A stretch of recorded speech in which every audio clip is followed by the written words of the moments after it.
Is she really building a log cabin on prosthetic legs?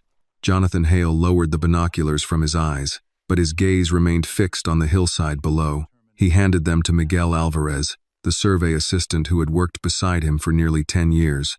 "Tell me I'm seeing this wrong," he said. "That girl has prosthetic legs on both sides, and she's trying to rebuild the cabin by herself?" Miguel raised the binoculars. They stood on a ridge overlooking Pine Hollow. Far below, Annie Carter was struggling with a stripped pine log. She had tied a wet rope around it and was trying to drag it through the thick mud. A large section of her jacket had been torn away at the shoulder. The fabric beneath it was soaked and clung to her body. Her jeans were dark with rain, and the metal pylons beneath both pant legs appeared whenever she took a step. Miguel adjusted the focus. "You're not seeing it wrong," he said. "Her left leg is prosthetic." He remained silent for another moment. "So is the right one. She uses bilateral prostheses. Judging by the design, those are probably titanium pylons." One of the surveyors stepped closer to the edge of the ridge and pointed downhill. "Mr. Hale, look at her feet. Both prosthetic feet sink into the mud every time she takes a step." Another man shook his head. "And she still refuses to let go of that log." Jonathan said nothing. Below them, Annie wrapped the rope around the trunk one more time. She tightened the knot with numb fingers, then gripped the end of the rope with both hands. She leaned backward. Both metal feet immediately sank deep into the soft earth. The rope pulled tight. The log shifted a few inches. Annie stopped, gasping for breath.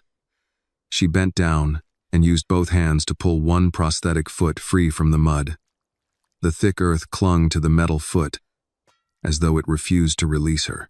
Once she freed it, she planted it farther ahead and repeated the process with the other leg. Then she pulled again. Little by little, inch by inch, a woman from the environmental team slowly lowered her clipboard. "That poor girl," she whispered. "Doesn't she have anyone down there?" Miguel scanned the property. "I don't see a vehicle. The power lines are completely down, and the radio signal is barely working." He turned the binoculars toward the cabin. That place took the full force of the storm. Jonathan took the binoculars back. Through the lenses, he saw everything Annie had lost. The roof had been torn away. 3 walls had collapsed down the hillside. Broken boards lay tangled among branches, mud, and waterlogged insulation. A dented cooking pot was wedged between 2 rocks. Soaked pages clung to the ground. A red scarf caught on the door of a shattered cabinet fluttered weakly in the wind. Only the stone foundation and part of the western wall remained standing. Beside the wreckage, Annie looked painfully small. A young woman with 2 prosthetic legs, a torn jacket, and scraped hands was trying to move logs many times heavier than her own body. Annie's arms trembled as she pulled again. The rope cut deep into her palms, but she did not release it until the end of the log reached the edge of the stone foundation. The woman beside Jonathan spoke quietly. She shouldn't have to do this alone. Jonathan continued looking down at her. This time, he could not disagree. Annie loosened the rope and lowered herself onto a flat rock. Only then, when she was no longer fighting the weight of the log, did the full extent of her exhaustion become visible. Her shoulders sagged. Her hands hung loosely between her knees. Her breath left her in thin white clouds against the cold air. Annie pulled up her left pant leg, revealing the prosthetic socket. The skin where her residual limb pressed against the liner was swollen and red. A thin streak of blood had soaked through the old cloth wrapped around it. She stared at the injury for several seconds. She did not cry. She did not complain. She simply took a folded piece of cloth from her pocket, pressed it against the raw skin, and tightened the strap again. Her hand trembled as she fastened the lock. Then Annie pushed herself upright. Jonathan's expression changed. "She's injured. She knows," Miguel replied. Jonathan turned toward him. "And she's still going?" Miguel lowered the binoculars. "Knowing how to endure pain doesn't mean she doesn't feel it." The words made Jonathan look back down into the valley. Before he could respond, 2 men appeared on the lower trail. Both carried tool bags and rolled sleeping pads, probably on their way to a ranch across the creek. They slowed when they saw Annie. One of them laughed. "You really planning to build a house out here?"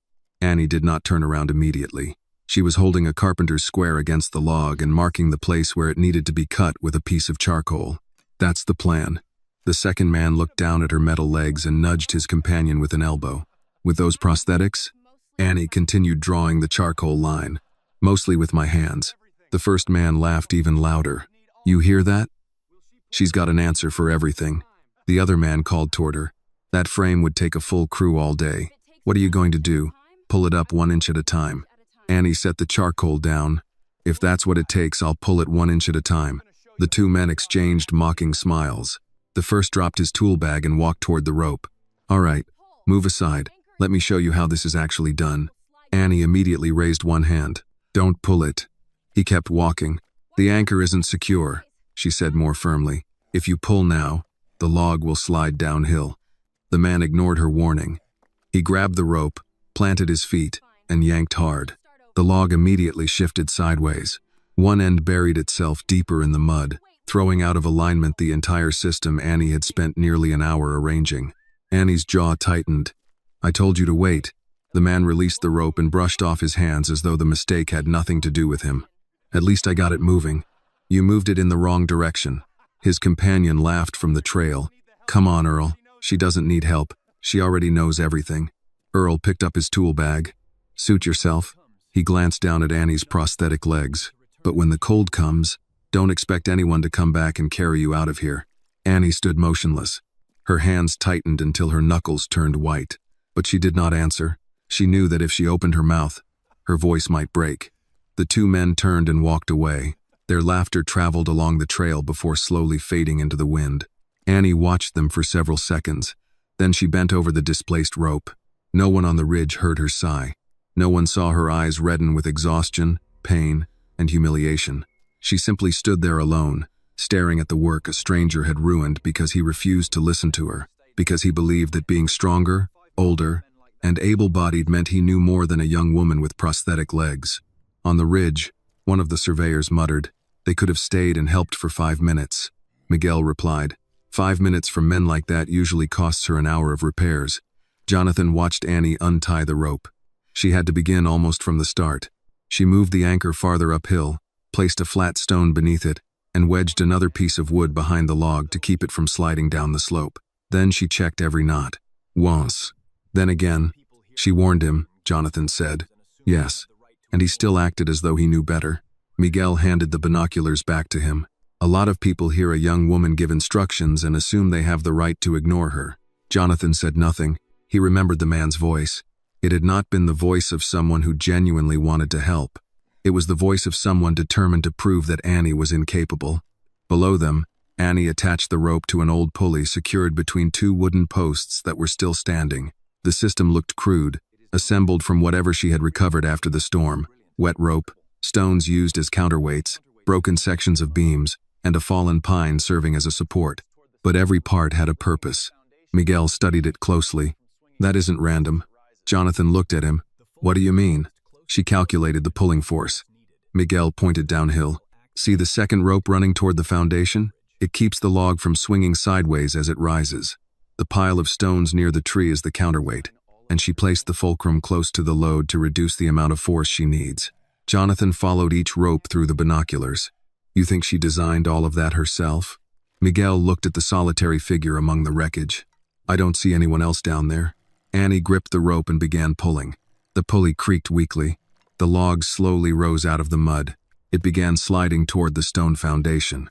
But at that moment, Annie's left prosthetic foot sank. Her body lurched violently. The rope tightened around her forearm. Annie gritted her teeth and maintained the tension so the log would not slide backward. She bent down and used one hand to pull the titanium foot from the mud that held it in place. She tried once. It did not move. She tried again. The foot remained trapped. The arm holding the rope began to shake uncontrollably. At last, Annie had to sit down in the mud and use both hands to wrench the prosthetic foot free. When it finally came loose, dirty water and mud splashed across her face and chest. She did not wipe it away. Annie planted the metal foot on a buried stone, tested her balance, and continued pulling. The log finally reached the first support. She tied off the rope, picked up a rusted hammer, and positioned a temporary brace. The first hammer strike rang out, then the second, then the third. Each blow echoed across the empty valley like a declaration that she was still there. The woman beside Jonathan turned her face away. I can't keep watching her suffer like this. Jonathan kept the binoculars raised. Pity won't put a roof over her head. No, Miguel said. but respect might stop us from going down there and taking away her right to decide how the work is done. Jonathan glanced at him. I never said I would take the work away from her. You were about to. Jonathan prepared to argue. Then he fell silent, because Miguel was right. Jonathan's first instinct had been to send the entire crew down, pull Annie out of the mud, and decide for himself what should be done with the cabin. He had seen the prosthetic legs before he noticed the pulley system. He had seen weakness before he recognized ability. Annie opened a nearly empty jar of peanut butter. Using the tip of a small knife, she scraped out a thin layer and spread it over 2 crackers. She ate slowly, took 1 sip of water from a dented bottle, and picked up a 3rd cracker. Annie stared at it for several seconds. Finally, she carefully wrapped it and placed it inside her coat pocket. It might be her dinner, or her breakfast the next morning. Jonathan saw everything. For a moment, he lowered the binoculars. Below, Annie picked up a small emergency radio and turned the dial. Static crackled through the wind. A broken voice came through. Severe frost will reach the valley within 48 hours. The radio repeated part of the warning. Then it released 1 dry burst of static and went dead. Annie pressed the button. Nothing happened. She tapped the side of the radio and tried again. Still no signal. Annie placed it on the stone foundation. Then she looked at what remained of the cabin. The storm had taken the roof. 3 walls. Her food, her bill, her clothes, and almost every keepsake she had preserved after her mother's death. The red scarf caught on the cabinet had belonged to her mother. The book lying in the mud was the one her mother used to read aloud on the nights when the pain in Annie's legs kept her awake. The broken boards had once formed the wall where mother and daughter marked Annie's height year after year. Now almost all of it was gone. Only the foundation remained. Annie sat on the rock, removed 1 prosthetic leg, and placed it beside her. Without the metal covering it, the swollen end of her residual limb was fully exposed. The skin was scraped and raw. Annie used what little water remained to clean the mud from the locking mechanism. Every time the cloth touched the wound, her body flinched. Her hands stopped over the swollen skin. For a few brief seconds, Annie no longer tried to appear strong. She lowered her head. Her lips trembled. A single drop rolled down her cheek, and no one could have said whether it was rain or a tear. There was no one beside her to say she could rest. No one to tell her that tomorrow would be better. No one to promise that she would not have to sleep outside when the frost arrived. Annie had only herself, and 48 hours. She drew a deep breath, wrapped clean cloth around the damaged skin, and fitted the prosthetic leg back into place. She tightened 1 strap. A click sounded, then she fastened the other side. Another click. Annie placed both hands on the rock and pushed herself upright. Her metal feet sank into the mud again. She staggered, almost fell, but Annie adjusted her center of gravity and remained still until her body regained its balance. Then she walked toward the section of wall that remained standing. Her small hand rested against the cold, wet timber.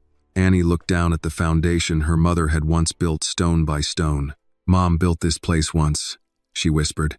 Her voice nearly disappeared into the wind. "I'll build it again." She returned to the wreckage. Beneath a collapsed shelf, Annie found a rusted hammer, a carpenter's square, 2 coils of rope, a pulley with part of its wheel broken away, and several dented cans of food. Inside a metal coffee tin, she found the deed to the property. At the very bottom lay a waterlogged notebook. Annie lifted it carefully. The pages had stuck together. The ink had bled in several places, but some of the numbers remained legible. It was her mother's handwriting. The length of the eastern wall, the pitch of the roof, the spacing between the rafters, calculations hurriedly written along the margins. Annie gently ran her fingers over the page as though she were touching her mother's hand. 48 hours would not be enough to rebuild the entire cabin. But she did not need the entire cabin. She needed 3 walls, a roof steep enough to keep snow from collecting, a sheltered corner where she could sleep out of the wind, and an enclosed place for the iron stove before the temperature dropped. Annie began sorting the pieces of timber that could still be used. She marked the strongest logs with charcoal. Broken boards were placed aside for braces. Smaller pieces were saved for firewood. Every step through the mud sent pain through the damaged skin inside her prosthetic sockets. Before moving, Annie had to calculate what she would carry, where she would place it, and how many tasks she could complete in a single trip. She did not have enough strength left to waste a step. When she reached the eastern edge of the foundation, Annie noticed something red protruding from the mud. She bent down and pushed the wet soil aside. It was a survey stake. Beneath a white mountain logo were 3 letters. HARD, Hale Ridge Development. Annie looked at the line of red stakes running across the hillside. One stood near the fence, another behind the cabin.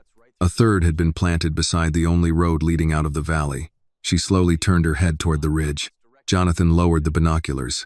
Across the distance, their eyes seemed to meet. "She's seen the company name," Jonathan said. Miguel studied the red stakes. "And she's about to realize that the road in the proposed development plan runs straight through her property." Jonathan looked down at the small figure below. The young woman had just lost nearly everything to a storm. Her home had been reduced to its foundation. Her body was injured. The frost would arrive in 2 days. And now she was about to learn that a powerful development company intended to build a road to a private resort through the only place she had ever called home. Annie turned her back on the survey stakes, returned to the log, and bent down to tighten the rope for her next pull. Jonathan watched her for a long time. "Let's go down there," he said. One of the surveyors immediately asked, "Are we taking the whole crew?" Jonathan remembered the man who had ignored Annie's warning. He remembered how the stranger had pulled the rope without permission, ruined her work, and walked away as though Annie were the one who did not understand what she was doing. He also remembered Miguel's words. Respect meant not taking the work out of her hands. "No," Jonathan replied. He started down the trail. "No one brings tools near the cabin." The worker looked surprised. "Then why are we going down there?" Jonathan looked at Annie straining against the rope in the cold mud. "To ask." He paused. "And no one touches anything until she gives us permission." Jonathan, Miguel, and 2 survey workers made their way down the narrow trail along the hillside. After the storm, there was hardly anything left that could still be called a road. Broken pine trees blocked the path. Thick mud filled the deep ruts, and floodwater had torn away entire sections of the slope, exposing slick rocks beneath the soil. They had to move slowly, but Annie heard their boots sinking into the mud long before they reached the remains of the cabin. She immediately pulled the rope taut, wrapped it one more time around a pine stump, and bent down to check the knot. Then she placed the rusted hammer beside her, braced one hand against her knee, and turned toward the approaching men. "Stop right there," Annie said. After hours of working in the cold wind, her voice had grown hoarse and weary. Jonathan stopped several yards from the stone foundation. Miguel and the 2 workers behind him went no farther. "We're not here to bother you," Jonathan said. Annie looked at his relatively clean boots, then lowered her eyes to her own prosthetic legs, both of them caked with mud nearly to the metal ankle joints. Around her, broken boards, soaked clothing, and household belongings were still scattered across the cold ground. "That's what everyone says," she replied. "Right before they start touching things without permission." Jonathan glanced at the crude pulley system beside her. Wet ropes had been tied around the few wooden posts still standing. They ran through a pulley wheel with a broken edge and connected to a large pine log lying farther down the slope. Everything looked makeshift, but every knot and every angle had been arranged with a clear purpose. "Then we won't touch anything," Jonathan said. Annie did not answer immediately. Her gaze settled on the white mountain emblem embroidered on the chest of his jacket. It was identical to the logo printed on the red survey stakes planted across her property. "You're with Hale Ridge. My name is Jonathan Hale." "I know the name."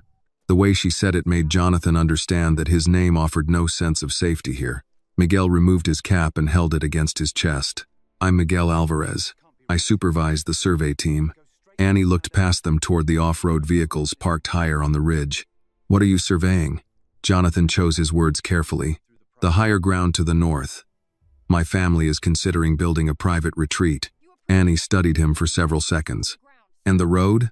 "We're reviewing several possible access routes into the area."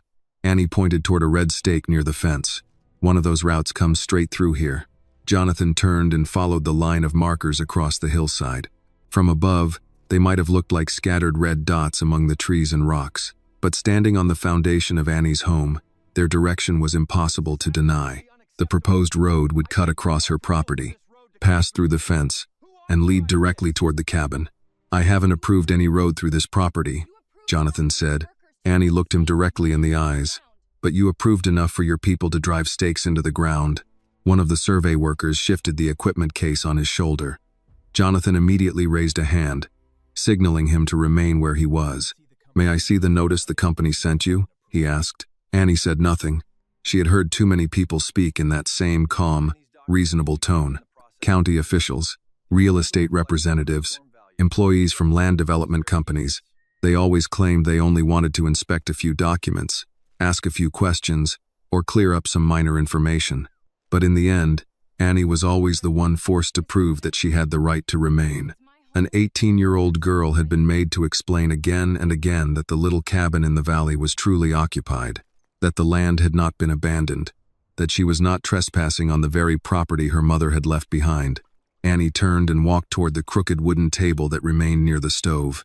With every step, both prosthetic feet sank into the soft mud. She had to lift each leg higher than usual to pull the metal feet free. The distance was only a few yards, but by the time she reached the table, her shoulders had tightened with exhaustion. Annie bent down, removed a sheet of paper that had been folded many times from a metal coffee tin, and returned to the edge of the foundation. She held out the paper but did not move any closer. Miguel watched her and waited patiently. Only after Annie gave a slight nod did he step forward, accept the document, and pass it to Jonathan. Jonathan unfolded the notice.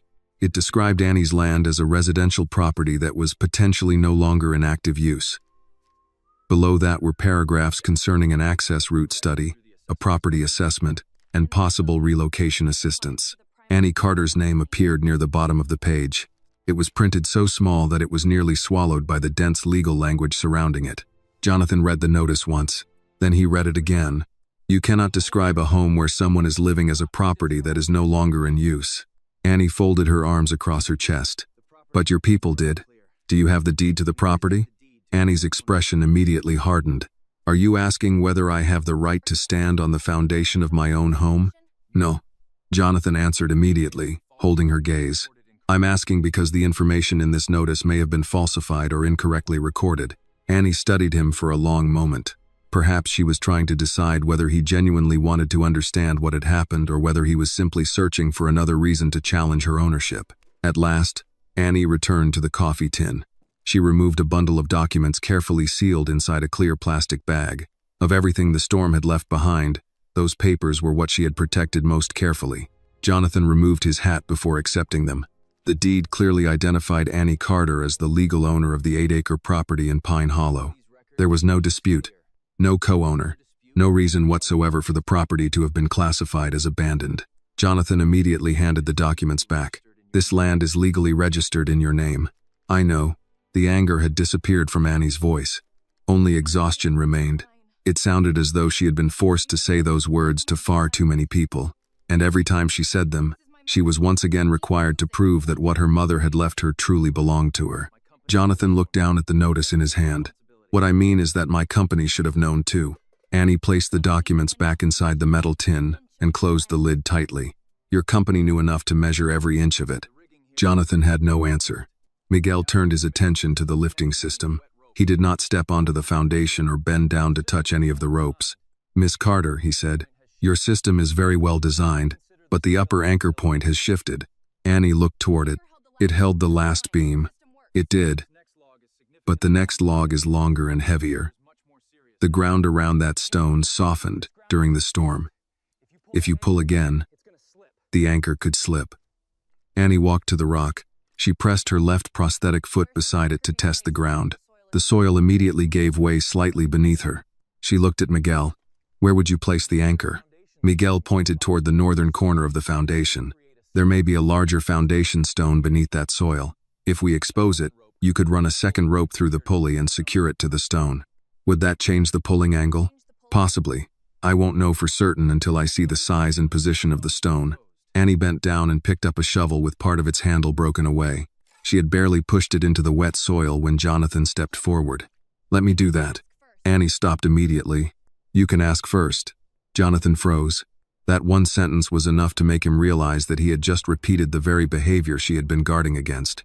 He had decided to help before asking whether she wanted his help. Jonathan stepped back half a pace. May I help you uncover the anchor point? Annie looked at his still clean gloves, then at the cold mud surrounding the foundation. There's a narrow shovel beside the stove. She pointed toward the section of wall that remained standing. Don't move the boards next to it. I arranged them in order. Jonathan nodded. Only after she gave him permission did he step onto the foundation. He found the shovel and began digging. The wet soil was heavier than he had expected. Mud clung to the blade after every scoop. Within minutes, His clean gloves were completely covered with dirt. Jonathan did not ask why Annie had arranged the lumber that way. He did not move anything without permission, and he did not give a single order. Miguel remained outside Annie's work area. He spoke only when she asked about the rope angle or pulley height. After several minutes, Jonathan uncovered a broad foundation stone buried beneath the soil the storm had washed down the hill. Annie slowly lowered herself beside it. The movement was difficult. She had to brace one hand against the stone to maintain her balance while the other rested on her knee. Even that simple motion made her breathing heavier. But Annie did not allow herself to rest for long. She tapped the edges of the stone with the handle of her hammer, then tried to move it. "This will hold." Miguel nodded. "It should support the next log."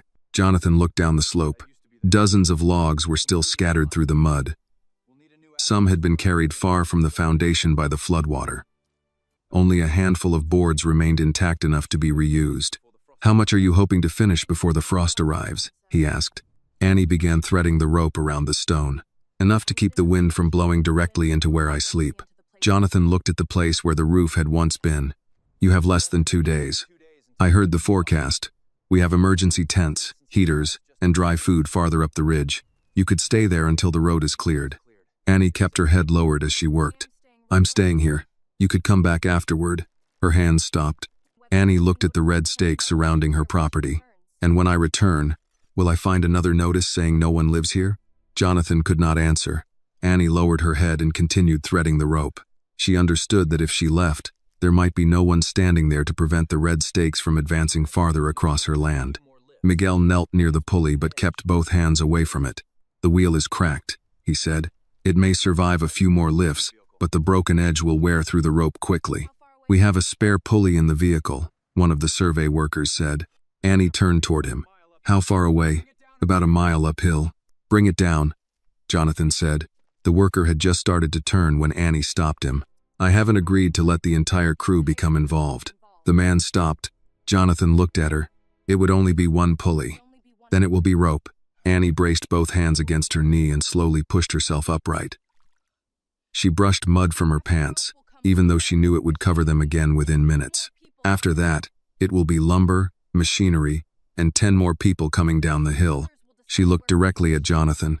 "Eventually, they'll decide where my door should go, how high my walls should be, and which of my belongings should be thrown away." Jonathan lowered his voice. "Then tell me what you need." Annie looked around at the wreckage. "A dry pulley," she said. 2 stronger ropes, waterproof roofing membrane, nails, brackets, and fasteners that haven't been soaked. She held Jonathan's gaze. "Nothing gets placed here unless I approve it." Jonathan nodded. "Agreed." "No photographs." "Agreed." "No company signs." "Fine." "And no one calls this a Hale Ridge project." Jonathan looked toward the line of red stakes before answering. "This is not a Hale Ridge project." Annie bent down and tightened the new rope around the foundation stone. "Then make sure your people understand that." Jonathan turned toward the 2 survey workers. "You heard her. Bring down only what Miss Carter asked for. Before you place or unload anything, ask for her permission." One of the men looked at Annie. "Would you like us to bring some food too?" Annie fell silent. Her eyes moved unconsciously toward the nearly empty jar of peanut butter resting on a stone. Beside it were only a few crackers softened by the damp air. "Something sealed," she said quietly. "Nothing that needs refrigeration. We have turkey sandwiches, canned soup, crackers, and bottled water." Annie thought for a long moment, as though accepting even a single meal from someone else was an enormous decision. "Bring water and 1 sandwich." The worker hesitated. "Only 1? 1 is enough." Jonathan watched her. He realized that Annie was always trying to make her needs smaller. 1 bottle of water, 1 sandwich, 1 coil of rope, 1 pulley, as though every item she accepted became a debt she would be required to remember. The worker started back up the hillside. Meanwhile, Miguel studied the damp notebook pages Annie had spread across the stone foundation. She had placed small rocks on each corner to prevent the wind from carrying them away. The pages contained drawings of the cabin. They were not as neat as professional blueprints. Some of the ink had run in the rain, and several measurements had been rewritten along the margins. But every dimension, beam, position, and roof angle had been carefully marked. Miguel pointed toward the main entrance. "You widened the doorway. It needs to be wider, to make it easier to move through while wearing the prosthetics." Annie was silent for a moment. "For the days when I can't wear them." Miguel looked at her, then back at the drawings, at the lowered counters, the handrails along the walls, and the carefully reinforced corners. You designed all of this yourself? Yes. Jonathan stepped closer but stopped at the invisible boundary Annie had established around her work area. Have you studied technical drafting? Annie placed another stone on the corner of a page the wind was trying to lift. Enough to know when someone has drawn a road straight through my kitchen. Jonathan did not try to defend himself. A sudden burst of static came from the satellite communication unit attached to Miguel's belt. Richard Voss's voice came through, broken but still clear enough to understand. Jonathan, have you reached the Carter property? Jonathan took the handset. I have. What condition is it in? Jonathan looked at Annie. She was kneeling beside the exposed stone, tightening the anchor rope. Behind her stood the first raised beam, a short section of wall she had already secured, and the foundation she refused to abandon. Occupied, he said. The property is occupied and still in active use. The other end went silent. The county file says otherwise, Richard said. The county file is wrong. We can correct that later. But the access route, stop all survey activity around this property. Another long silence followed. Jonathan, that route has already entered the approval process. Then withdraw it. Annie continued working, but her hands had slowed. She was listening to every word. Richard's voice became more cautious. How much of the structure is still standing? Jonathan looked up at the red stakes running across the hillside. Why did you already know there was a structure here? The radio erupted into static. The signal cut out before Richard could answer. Miguel took the device back and tried to adjust the frequency. Jonathan turned to Annie. I need to see the complete survey file for this area. So do I. You'll see it. Annie picked up her hammer. I've heard promises before. Jonathan looked at the broken boards surrounding her. Promises may not hold up a wall, but records can stop a road from going through one. Annie stopped.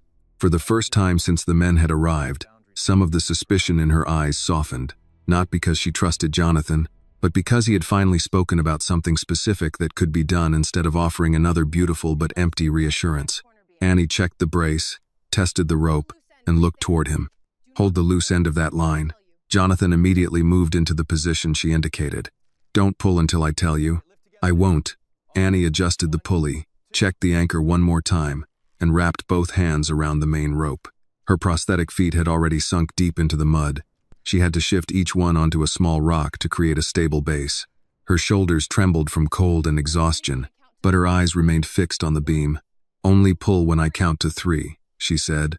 Jonathan nodded. 1. Annie tightened her grip. 2. Miguel watched the anchor carefully. 3. Annie drew a deep breath. Now, Jonathan pulled in exactly the direction she had instructed. He did not use all his strength. He did not try to move faster. And he did not change the angle of the rope without permission. The beam slowly lifted from the ground. It moved inch by inch toward the foundation without swinging sideways or sliding down the slope. Stop, Annie said. Jonathan stopped immediately. She adjusted the secondary line. A little more. He pulled more gently. The beam slowly settled into the correct position. Annie bent down, secured the rope, and placed the carpenter's square against the corner joint. When she saw that everything aligned properly, the tension in her shoulders finally began to ease. Jonathan looked at Annie standing in the middle of what remained of her home, a young woman with 2 prosthetic legs covered in mud. A cold, wet jacket wrapped around her small body. Her only real meal was being carried down from the ridge, 1 sandwich and a few bottles of water. But Annie had not asked him to rescue her. She had not asked for money. She had not asked him to make decisions on her behalf. The only thing she demanded was to be heard inside her own home. If Annie's courage touched your heart, please like this video, comment where you are watching from, and subscribe to the channel for more powerful stories of courage, dignity, and hope. Jonathan simply stood where Annie had told him to stand. He held the rope she had placed in his hands, and he followed her plan.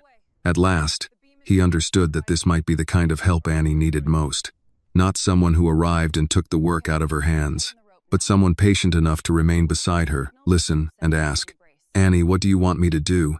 The beam settled onto the foundation, and Annie kept both hands on the working line until Miguel secured the brace. Hold it there, she said. Jonathan maintained the tension. Miguel drove 2 fasteners into the temporary support, tested the joint, then stepped away. It seated. Only then did Annie loosen the rope. Jonathan lowered his hands and examined the red marks left across his gloves. That was heavier than it looked, he said. It looked heavy, Annie replied. Miguel hid a brief smile and inspected the pulley. The wheel held, but I wouldn't use it for another full lift. Annie nodded toward the ridge. Your replacement should be here soon. The survey worker returned 20 minutes later with another man. They carried 2 coils of dry rope, a steel pulley, roofing membrane, a box of structural screws, bottled water, and a paper bag containing food. They stopped near the edge of the foundation. Where do you want these? The first man asked. Annie pointed to a dry section beside the west wall. The rope and pulley there. Keep the membrane rolled. Put the fasteners under the workbench. The second man started toward the foundation with the box. Use the stones, Annie said. The ground beside them is soft. He changed direction without arguing. Jonathan watched the exchange. His crews usually waited for instructions from him or a site manager. Here, each person looked to Annie before moving anything. The worker carrying the food held up the paper bag, turkey sandwich, crackers, and water. We brought an extra sandwich in case you changed your mind. 1 is enough. You haven't eaten much, Jonathan said. Annie turned toward him. You've known me less than an hour, and I watched you divide 3 crackers. You were using binoculars. I was. That doesn't make it your business. Jonathan nodded once. Fair point. The worker placed both sandwiches beside the water without comment. Annie noticed but did not send the second one back. Miguel replaced the damaged pulley while Annie checked the next set of logs. The storm had twisted several pieces, but 2 wall posts could still be trimmed and reused. She marked the cut lines with Grace's square and handed a saw to one of the workers. Cut outside the line, she said. I'll finish the fit. The man looked at the uneven end. I could square it for you. I know. He waited. Annie tapped the charcoal mark. Outside the line. Yes, ma'am. The answer carried no mockery. Annie gave him the log. Jonathan picked up a length of timber and set it across 2 stones. What do you want me doing? Annie looked at his hands. Can you use a draw knife? I grew up around one. That wasn't my question. Yes. She gave him the tool. Remove the damaged surface. Don't change the width. Jonathan began working. His first pass was controlled, though slower than Annie expected. He checked the grain before each stroke and stopped when the wood became clean. You have used one, she said. My father built cabinets. Did you? Before I started hiring people who were better at it. Annie inspected the timber. You stopped too early. Jonathan looked at the edge. There's still a raised section near your left hand, she said. He ran his thumb across it, found the ridge, and returned to work. My employees usually tell me something is finished before I ask. Then you pay them too much. One of the survey workers laughed. Jonathan looked toward him, and the man immediately focused on the rope in his hands.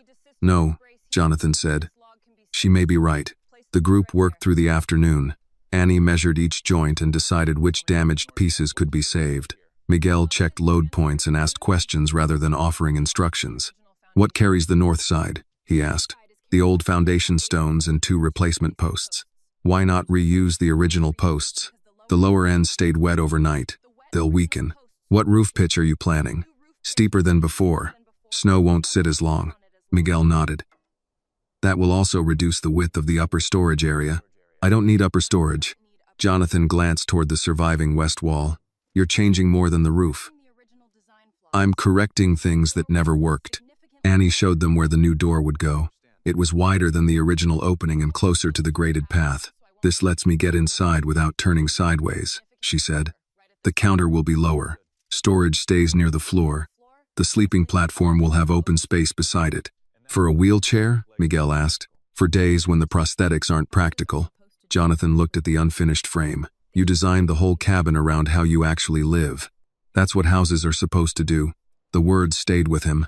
Near sunset, the temperature dropped enough for their breath to become visible. One worker heated tomato soup on a camp stove.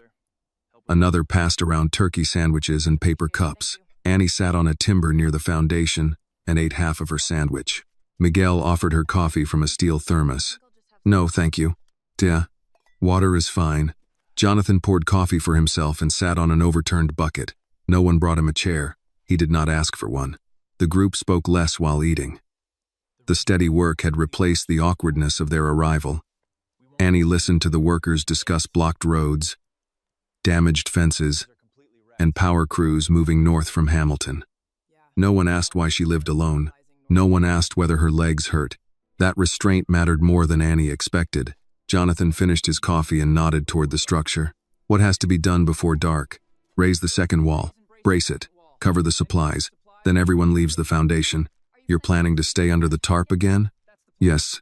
We have heated tents uphill. I know. The temperature is falling. The cabin site needs someone here. Jonathan started to respond, then stopped himself. Would you accept one of the smaller tents down here? Annie considered it. No company markings. We can turn the marked side toward the trees. That still leaves markings. Miguel said, there's an unmarked equipment tent in the second truck. Annie looked at him. Small enough to place inside the foundation? Yes. Then bring that one. Jonathan did not smile, but Annie saw the relief in his face. He was learning that agreement came more easily when the offer matched the need. They raised the second wall before the last daylight left the valley. Annie controlled the rope. Jonathan and 2 workers handled the support lines. Miguel guided the base into position. When the frame stood upright, Annie secured the first brace herself. Jonathan handed her a structural screw. She took it and pointed to the loose rope at his feet. Coil that, before someone steps on it. Yes, ma'am. This time the workers did laugh, and Jonathan joined them. After the supplies were covered, Miguel brought down the unmarked tent and placed it where Annie directed. The survey workers carried their tools uphill. Jonathan remained near the property line. I'll have the full survey file sent to Miguel's tablet tonight, he said. The full file?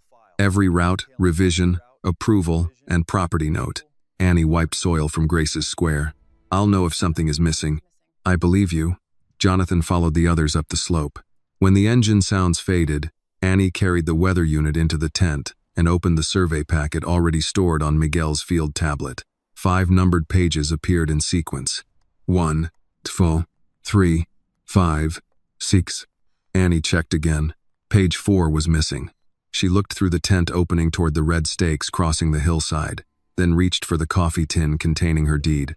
Annie placed the deed beside Miguel's tablet and enlarged the map until the parcel lines filled the screen. Page 3 ended at the ridge. Page 5 began near the creek. Whatever appeared on page 4 covered the ground between them, including the cabin. She checked the file list, the download history, and the folder marked field revisions. Nothing. The wind pressed against the tent while the temperature continued to fall. Annie copied the visible survey numbers into Grace's notebook, then stepped outside with a lantern. The red stake beside the foundation carried the number R214. Another marker uphill read R213. She moved toward the lower slope and found R215 near the damaged fence. The missing sheet had to contain the route through her property. Annie returned the tablet to its case, wrapped the weather unit in a dry cloth, and spent the next hour securing the materials. She did not attempt another heavy lift in the dark. Instead, she reinforced the ropes, covered the fasteners, and marked the damaged boards that needed trimming at first light. The survey team returned shortly after sunrise. Miguel came down first with Jonathan behind him. 2 workers followed with tool cases and a roll of insulation. Annie stood beside the foundation holding the tablet. Where's page 4? Miguel stopped. It wasn't in the packet? No. Jonathan reached for the device, then waited until she handed it to him. He checked the sequence and opened the folder himself. That file should have 6 pages. It has 5. Miguel took out his own field tablet. The same page was absent. Jonathan called the project office through the satellite unit. Richard answered after several attempts. We're missing 1 sheet from the Carter's survey packet, Jonathan said. Page 4. Paper moved near Richard's microphone. That may be an export error. Send the original. The server connection is unstable. You told me yesterday the file was complete. I said the active packet was complete. Annie folded her arms. Ask him what's on page 4. Jonathan turned slightly so the handset could pick up her voice. What does the missing page cover? Richard paused. A preliminary route study. Through which parcels? I don't have the index in front of me. Annie stepped closer. Does it cross parcel 18C? Richard replied. Miss Carter, these plans are not final. That wasn't my question. Jonathan's voice became firmer. Answer her. The route touches the eastern section of 18C, but it is only one option. Annie looked toward the red stakes. It crosses the foundation. That would depend on the final field measurements. The stakes are already here. Richard exhaled near the handset. Survey markers do not establish construction approval. They establish intent, Annie said. Jonathan ended the call after ordering Richard to transmit the original file within the hour. He handed the tablet back to Annie. I should have had that page before I came down here. Yes. I didn't remove it. I don't know that yet. Jonathan accepted the answer. What would help you know? The complete file. The dates on every revision. The names of everyone who approved them. You'll get them. Annie looked at the unfinished wall. Until then, no more Hale Ridge equipment comes onto the foundation. One of the workers glanced at the insulation he carried. That stays outside, Annie said. We can use it after I see the records. Jonathan nodded to the man, who placed the roll near the property line. Miguel approached the roof frame. Do you still want to raise the center support today? Yes. The cold won't wait for paperwork. They began by cutting 2 replacement braces. Annie assigned Jonathan to trim 1 salvaged beam while Miguel checked the lifting lines. The workers carried timber only after Annie marked each destination. Jonathan used his father's handplane along the edge of a warped board. After several passes, he held it up. Check this. Annie ran Grace's square along the surface. The center is right. The end is still high. Jonathan returned to the board without complaint. Miguel watched the western clouds. We have maybe 6 hours before the wind changes. That's enough for the center support and half the roof membrane, Annie said. If the frame stays aligned, it will. One worker named Curtis pointed toward the red markers. Those stakes were here before the storm? Some were, Annie said. The rain exposed the rest. I worked a road survey last year, he said. A line this close to a residence would usually be flagged for review. Would the owner be contacted? Should be. Jonathan looked at him. Did anyone on this crew know the route crossed her land? Curtis shook his head. We received coordinates in sections. I never saw the full alignment. The other worker gave the same answer. Annie listened without interrupting. The Division of Information explained how people could participate without understanding the whole plan. It did not excuse the plan. They positioned the center support near the lifting frame. Annie checked the new pulley, tested both anchor lines, and placed Jonathan at the counterweight rope. Same rule as yesterday, she said. You move when I tell you. I remember. Miguel guided the base while Curtis and the other worker controlled the sidelines. Annie pulled the working rope, paused to check the angle, then continued. The support rose in small stages. Hold, she said. Every line stopped. Annie adjusted the lower guide, moved 1 brace 2 inches, and checked the alignment again. Continue. The timber reached the roof frame and settled into its joint. Miguel secured the temporary fasteners. Annie tested the support with both hands before allowing anyone to release tension. Jonathan looked up at the frame. You designed that joint to lock under downward pressure. It saves hardware and makes the roof stronger. That too. For the next 2 hours, they covered the first roof section with membrane. Annie worked from the foundation while Miguel handled the upper fastening points. Jonathan cut material according to her measurements and passed each piece forward. Near noon, the satellite unit signaled an incoming file. Jonathan opened the message. Page 4. Annie wiped her hands and came beside him. The map appeared slowly across the screen. A black line ran down from the ridge, crossed the eastern edge of her property, passed directly through the cabin foundation, and continued toward the creek. A digital approval box appeared in the lower corner. Jonathan Hale. Annie read the name, then looked at him. Jonathan's face gave her no answer she could trust. I never approved this route, he said. The file says you did. My signature can be applied through the regional office. Then your name can remove my home without you ever seeing it. Jonathan studied the approval date. This was signed 3 weeks ago. Annie pointed to a smaller note beneath it. The property had been classified as an inactive residence likely to qualify for relocation. They knew someone lived here, she said. They just decided I wouldn't stay. Jonathan called Richard again. This time, no one answered. Annie took the tablet from Jonathan and saved a copy of the map to a separate drive. You said records could stop roads, she said. They can. Then start with the records carrying your name. Jonathan looked at the cabin frame, then toward the red line of stakes. I will. Annie returned to the roof materials. Until you do, you follow my instructions and nothing more. Jonathan picked up the handplane. What's next? Annie pointed to the last warped board. Finish the end you missed. Jonathan ran the hand plane along the final raised section until the edge matched Annie's mark. He set the board across 2 stones and waited while she checked it with Grace's square. That will work, Annie said. Jonathan brushed the shavings from his gloves. High praise. It means you followed the measurement. Miguel carried the finished board to the west side of the frame. Where do you want it? Inside the lower wall, Annie said. Not outside. Curtis looked at the board, then at the narrow space Annie had marked between 2 studs. That much reinforcement for a short wall? It won't stay a short wall. Annie opened Grace's notebook on the workbench and placed a sheet of graph paper beside it. She had redrawn the cabin during the night, adjusting the dimensions around the foundation that survived. The basic shape remained familiar, but the interior no longer followed the old layout. The original kitchen counter was too high, she said. The new one stops here. She held her hand several inches below the standard height. Jonathan studied the measurement. So you can use it while seated, or when I take the prosthetics off. She pointed to the space below the sink. No cabinet there. The pipes run against the back wall, so there's room underneath. Miguel crouched beside the marked section. You'll need insulation around the water lines. I know. I'm leaving a removable panel for access. Curtis lifted the reinforced board into position. And this one? Future support rail. You're installing it now? It's easier before the wall is closed. Jonathan looked along the unfinished frame. The things that keep people standing are usually hidden. Annie glanced toward him. Exactly. He appeared surprised that she had agreed with him, but he did not make more of it. They continued placing reinforcement inside the walls. Annie marked each section according to how she moved through the cabin. Near the entrance, she added support for a rail that would help when rain or snow made the ramp difficult. Beside the sleeping platform, she planned a lower grip that could be reached from the floor.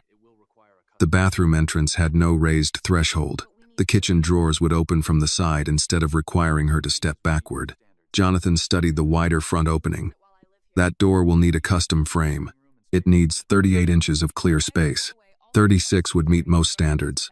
Most standards are written by people who visit. I live here. Miguel nodded. 38 gives more room for turning and winter clothing. Annie marked the frame again. And for carrying groceries without catching the bags on the door. Jonathan picked up another board. What about the rear exit? Annie showed him the south wall. Lower opening, outward swing, no step. If I'm not wearing the prosthetics, I can still get outside without climbing. He examined the distance between the sleeping platform and the door. You planned a straight path. Yes. You think about emergencies. I think about ordinary mornings. A house should work every day, not only when someone comes to inspect it. The workers fell into a steady rhythm. Annie measured and marked. Jonathan cut boards under her direction. Curtis and the other worker fitted the framing. Miguel checked the load points and asked Annie to explain each change before confirming it. Near midday, the sun reached the foundation, though the air remained cold. Curtis warmed canned chili in a small pot on the camp stove. The second worker opened a paper bag containing cornbread from a diner in Derby. Nothing fancy, he said, passing Annie a bowl. The diner had power for about 20 minutes this morning. Annie accepted the food. Thank you. Jonathan sat on the same overturned bucket he had used the day before. Miguel handed him a piece of cornbread wrapped in a napkin. My father used to bring this to job sites, Jonathan said. Cornbread and black coffee. He said anything requiring a plate was too complicated for a workday. Did he build houses? Annie asked. Cabinets, stairs, doors, anything people touched every day. You said you worked with him, until I decided business was a faster way to build. Annie dipped the cornbread into the chili. Faster isn't always better. No, Jonathan said. It usually means someone else has to notice what you missed. His eyes moved toward the survey map stored inside the tent. Annie noticed but kept eating. Miguel asked, have you applied to a technical program? I completed online drafting courses. That wasn't the question. Annie gave him a brief look. The nearest program is too expensive. Jonathan started to speak. She raised one finger. Don't. I was only going to ask which school. You were going to offer money. I might have. That's the same thing. Miguel folded his napkin. What do you want to study? Building design, structural drafting, accessible housing. Curtis looked around the frame. You're already doing it. I'm doing what I can with books and free software. That isn't the same as training. Jonathan said. No, But it means the training would have something to build on. Annie finished her chili. Money doesn't make every offer harmless. I'm beginning to understand that. Beginning is an understanding. No, Jonathan said. But it's where understanding starts. Annie carried her bowl to the wash bucket. The answer did not ask her to forgive him or accept anything, so she let it remain between them. After lunch, they installed the lower wall sections. Annie worked near the front opening, checking the ramp angle with a level. Her left prosthetic foot shifted in the soft soil. Jonathan moved one step toward her, then stopped. May I steady you? Annie adjusted her weight and tested the ground. Yes, my elbow. He placed one hand beneath her elbow until she reached the foundation stone. As soon as she stood securely, he released her. Thank you, she said. It was the first time she had thanked him for direct physical help. Jonathan did not answer with a speech. You're welcome, Miguel observed from the other side of the frame but returned his attention to the brace. They fitted the front doorway and checked the clearance. Annie stepped through once, then turned and passed through again. On the third attempt, she carried a tool bag at her side. The bag cleared the frame without touching it. That stays, she said. Jonathan marked the measurement in the notebook. 38 inches. You remembered. I can learn. A county pickup appeared on the upper road before Annie could respond. It moved around the fallen trees and stopped near the boundary. A man wearing a county jacket stepped out with a clipboard under one arm. He looked over the cabin, the Hale Ridge workers, and the equipment spread across the property. Then he turned toward Jonathan. Mr. Hale, he called, walking downhill. Who's running this site? Jonathan looked at Annie. The man did not. The man continued down the slope without waiting for an answer. His county jacket was clean despite the mud, and a plastic cover protected the papers on his clipboard. Annie stepped through the new doorway and met him near the foundation. I'm running the site. He glanced at her, then turned back to Jonathan. Mr. Hale, I'm Dale Mercer with the county building office. We received a report about unpermitted construction after the storm. Jonathan pointed toward Annie. You need to speak with Miss Carter. She owns the property and directs the repairs. Dale checked the Hale Ridge trucks above the slope. Your company equipment is here. The crew is assisting under her instructions. Dale opened his folder. Who filed the emergency work notice? I did, Annie said. He continued speaking to Jonathan. Do you have a copy? Annie took a folded document from the coffee tin and held it out. I have the original and the confirmation number. Dale accepted it, read the first page, then glanced down at her prosthetic legs. You completed this yourself? My name is at the bottom. I can see that. I'm asking who helped you understand the form. Annie kept her voice level. The instructions were printed on the second page. Curtis stopped sorting boards. Miguel remained beside the north wall, though his attention had shifted toward the conversation. Dale examined the damaged cabin. This is more than emergency stabilization. The roof and walls were destroyed, Annie said. The county code allows repairs necessary to protect an occupied residence from weather exposure. That depends on whether the structure can still be considered occupied. My deed, identification, and emergency notice list this as my primary address. Jonathan said, the company's earlier classification of this parcel as inactive was incorrect. Dale's mouth tightened. That isn't a county decision I can discuss here. You used the same description in your report, Annie said. He turned toward her. Have you seen my report? I saw the language Hale Ridge received. It matches the notice sent to me. Dale returned the emergency form. These matters are complicated, young lady. Let the adults handle the paperwork while you focus on recovering. Annie placed her driver's license on top of the deed. I am an adult. This is my land, and the repairs follow the emergency provision listed under Section 108.4. Dale checked the document again. You've read the building code? The parts affecting my house. He moved closer to the frame and tapped one stud with his pen. What grade is this lumber? Salvaged lodgepole pine from the original structure. Each reused section has been checked for splitting, moisture damage, and movement. By whom? Me, with structural review from Mr. Alvarez. Miguel stepped forward. Miguel Alvarez, licensed civil engineer. I've reviewed the load points and temporary bracing. Miss Carter determines the layout and construction sequence. Dale wrote something on the clipboard. Are you employed by the owner? No. Then your review may not satisfy county requirements. Miguel nodded. That would apply to final approval. The work being done today is emergency stabilization. Dale walked toward the doorway. This opening is wider than the original one. 38 inches of clear space, Annie said. Standard residential doors don't require that. I do. He glanced at her prosthetics again. Custom changes should wait until a permitted renovation. The wall had to be rebuilt. Installing the correct width now uses the same amount of structural work as installing the wrong one. Jonathan crossed his arms. Is there a code violation? Dale ignored the question and pointed toward the graded entrance. That slope may create drainage problems. It directs water away from the foundation, Annie said. The lower channel connects to the existing runoff path. Do you have an engineer's calculation? Miguel replied. The temporary grade is within the emergency plan. I can provide the numbers. Dale turned to Jonathan. Mr. Hale, it would be simpler if your company assumed control and brought in a licensed contractor. Annie answered before Jonathan could.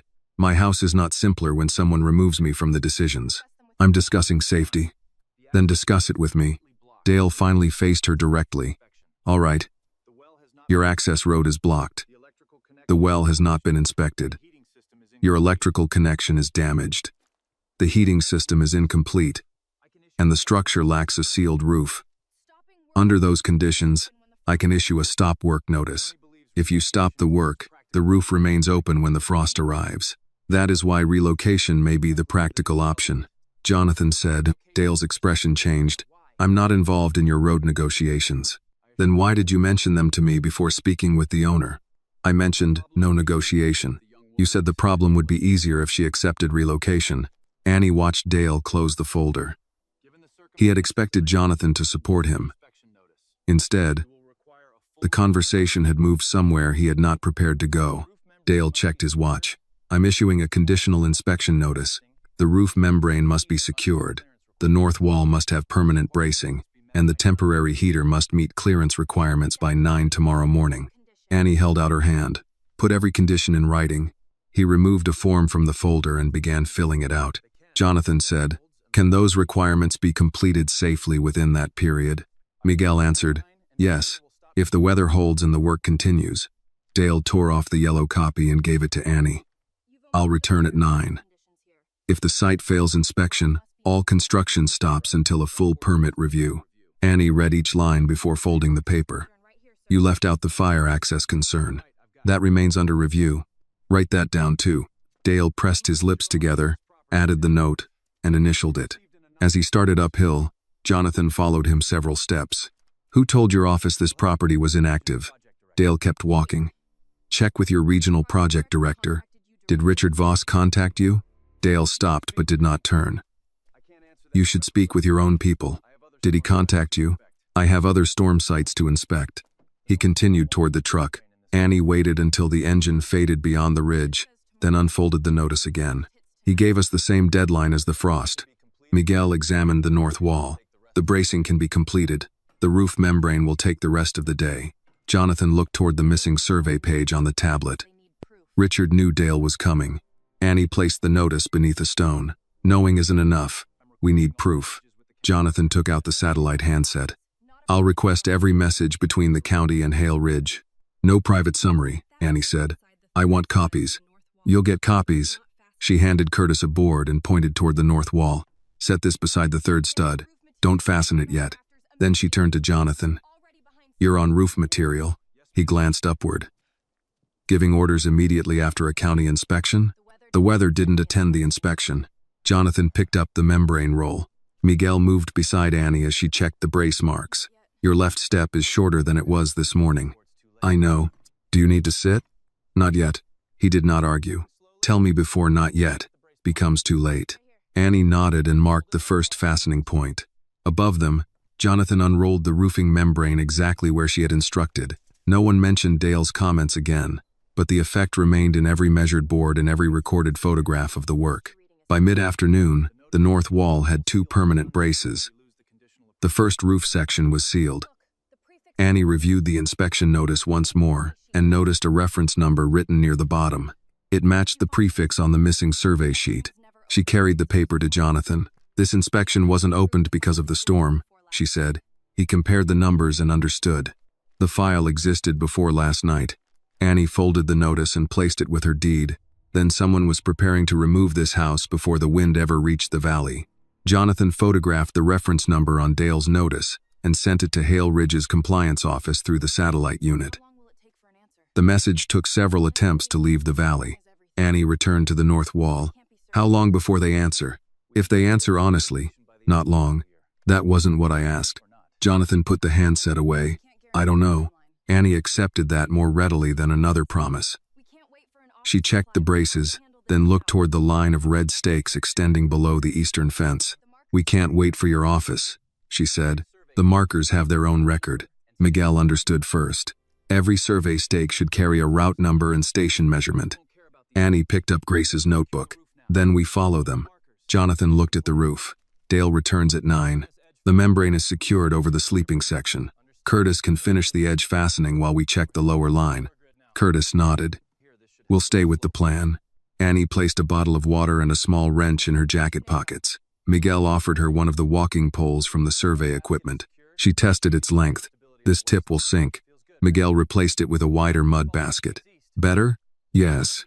They moved east from the foundation. The storm had washed soil from several markers, making the numbers easier to read. Annie wrote each one in the notebook while Jonathan photographed it beside a location reading on Miguel's field device. R214 stood near the cabin. R215 crossed the remains of the fence. R216 appeared beside the path Annie used to reach the hand pump. The next marker was partly buried beneath a fallen branch.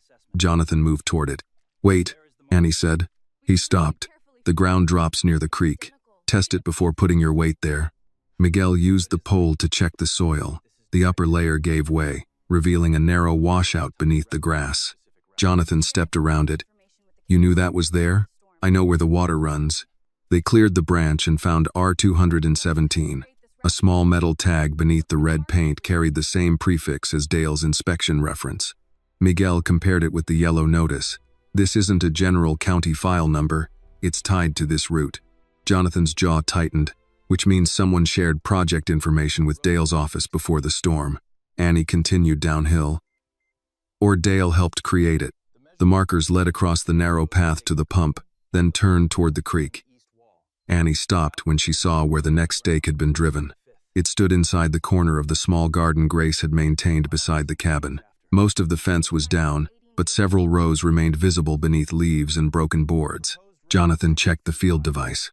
The road width is 60 feet. Annie measured the distance from the marker toward the foundation. That takes the garden, the pump path, and the east wall. It may take part of the foundation too, Miguel said. Page 4 already showed that. Yes, but these measurements prove the route was marked on the ground. Annie wrote the station number carefully. When? Miguel cleaned the metal tag with his sleeve. A date had been stamped beneath the code. 18 days ago. Jonathan looked toward the cabin. My office sent the property notice after the survey crew had already marked the road. So the notice wasn't asking for my response, Annie said. It was telling me what they had decided. A burst of static came from Jonathan's handset. He answered. His compliance officer spoke through several breaks in the signal. We found the county correspondence. I'm sending the index now. But some attachments are restricted. Restricted by whom? Regional Project Authority. Richard Voss. Remove the restriction. I need written authorization. You have it. Send everything to my device and Miguel's field tablet. Annie stepped closer. And mine. Jonathan looked at her. The records concern my land. He spoke into the handset. Send a third copy to the external drive registered under Annie Carter. The compliance officer hesitated. She isn't a company employee. She is the property owner. Send it. The connection ended. Annie closed the notebook. That was the right answer. I should have given it before you asked. Yes. They followed the final markers to the creek. The proposed route crossed the shallow water at the narrowest point, then climbed toward the ridge where Jonathan planned the family retreat. Miguel studied the slope. The original route required a bridge farther north. This alignment avoids most of the rock work. How much cheaper? Annie asked. Several million, depending on the bridge design. Jonathan looked across the creek. Richard changed the route to reduce cost, and decided my house was cheaper than the bridge, Annie said. A voice came from behind them. That isn't a fair description. Richard Voss stood on the upper path with Dale Mercer several steps behind him. Richard wore a dark raincoat and carried a leather document case. He had reached the area using a utility vehicle parked beyond the damaged road. Jonathan faced him. "You were instructed to freeze activity near this property." "I did. No construction has begun. You marked a road through an occupied residence." Richard glanced at Annie. The residence was classified as unstable before the storm. "By whom?" she asked. Richard gave Jonathan a measured look before answering her. "A regional assessment team. Names. I don't have the personnel list with me. You brought a document case to my land, but not the names of the people who assessed it." Richard's expression remained controlled. "Miss Carter, this route is preliminary. Hale Ridge can offer relocation assistance well above the assessed value. I'm not relocating. You may feel differently after the county completes its safety review." Dale shifted near the path. Jonathan looked from Richard to the inspector. "You arrived together. Our vehicles met at the road closure," Dale said. Richard opened the document case. "There is no conspiracy here. A major project requires practical decisions. The storm has made this site less viable, not more." Annie's hand tightened around the notebook. "Less viable for whom?" "For long-term independent occupancy. You have never been inside my house. There is barely a house left to enter." Miguel moved closer to Annie but did not speak for her. Richard continued. "No one is questioning your determination. What you're attempting is admirable. But determination cannot replace infrastructure, medical access, or professional construction." Annie looked at the red markers crossing the garden. "And concern does not give you permission to plan a road through my bed." Richard turned to Jonathan. "We should discuss this privately." "No," Jonathan said. "You can explain the route here." Richard lowered his voice. "This alignment saves the company at least $6 million. The alternative delays the project another year." Jonathan held out his hand. "Give me the full assessment." Richard did not move. Jonathan repeated, "The file." Before Richard could answer, Miguel's tablet signaled a completed download. Annie opened the first document. Her address appeared above a paragraph describing her as medically vulnerable, financially limited, and unlikely to maintain the property through winter. Below it was a recommendation for accelerated acquisition. Annie read the approval line. "Richard Foss." She turned the screen toward him. "You didn't think I would last long enough to read this." Richard's silence answered before he did. Richard closed the document case without taking his eyes from the tablet. "That assessment reflects the information available at the time." Annie kept the screen turned toward him. "The information says I'm medically vulnerable, financially limited, and unlikely to remain here through winter. Who gave you permission to use my health in a land report? No private medical records were used. Then how did you decide what my body could manage?" Richard shifted his attention to Jonathan. "This conversation is becoming unproductive." Jonathan held out his hand. "Give me the case." Richard did not move. "The case, Richard. You should review these documents with counsel before making decisions in front of people who don't understand the larger project." Annie lowered the tablet. "You mean the people whose homes are in the way?" "I mean people unfamiliar with development law. I understand a line drawn through my foundation." Jonathan stepped between Richard and the path leading back to the cabin. "You are suspended from this project until I finish reviewing the records." Richard's mouth tightened. "You cannot suspend regional operations because one landowner is upset." "I just did. The board will reverse it. Then they can explain why they approved an assessment based on race, disability, and income." Richard glanced at Dale. "We're leaving." Dale started uphill, but Annie spoke before either man moved far. "You came to inspect my house." "I completed the initial inspection," Dale said. "You arrived with the man trying to remove it. We happened to meet at the road. Then you won't mind providing your travel log and every message between your office and Hale Ridge." Dale adjusted the papers beneath his arm. "Submit a public records request." "I will." Richard and Dale continued toward the utility vehicle. Jonathan waited until the engine started before turning to Annie. "I need to return to the field office." Annie held up the tablet.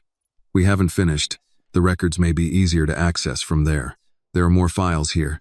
Miguel opened the download folder. 43 documents had arrived, including emails, route revisions, property summaries, and approval forms. Annie selected the most recent route authorization.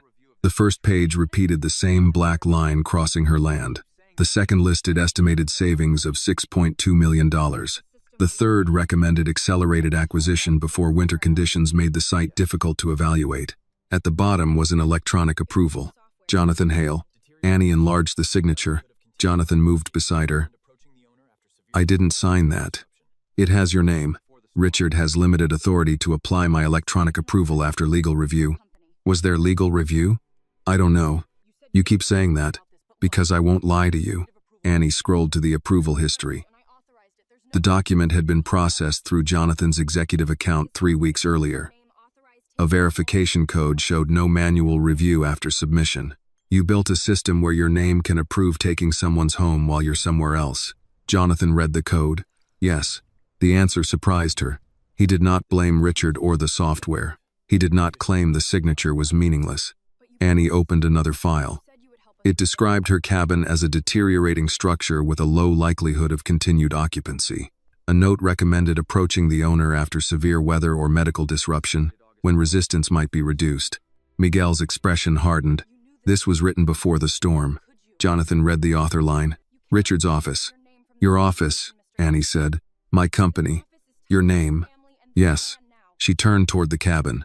The crew remained near the roof frame, waiting for instructions. From the creek, the red stakes continued uphill in a straight line. Jonathan followed her several steps. Annie, I did not come here to evaluate whether you could be removed. You came to inspect land for your family. That's true. And someone working for you already decided I would disappear. Yes.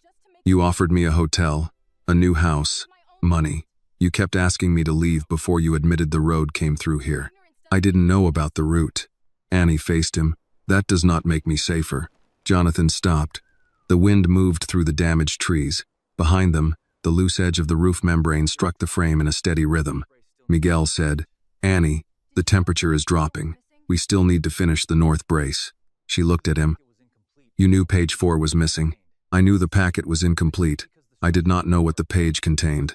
But you stayed. I stayed because the structure needed work and because you asked me to. Annie wanted to believe him. That was what made the moment harder. Jonathan took one step closer. Let me finish stabilizing the cabin. Then I'll go. No, the wall may not hold through the next wind. I know what the wall needs. You also need more hands.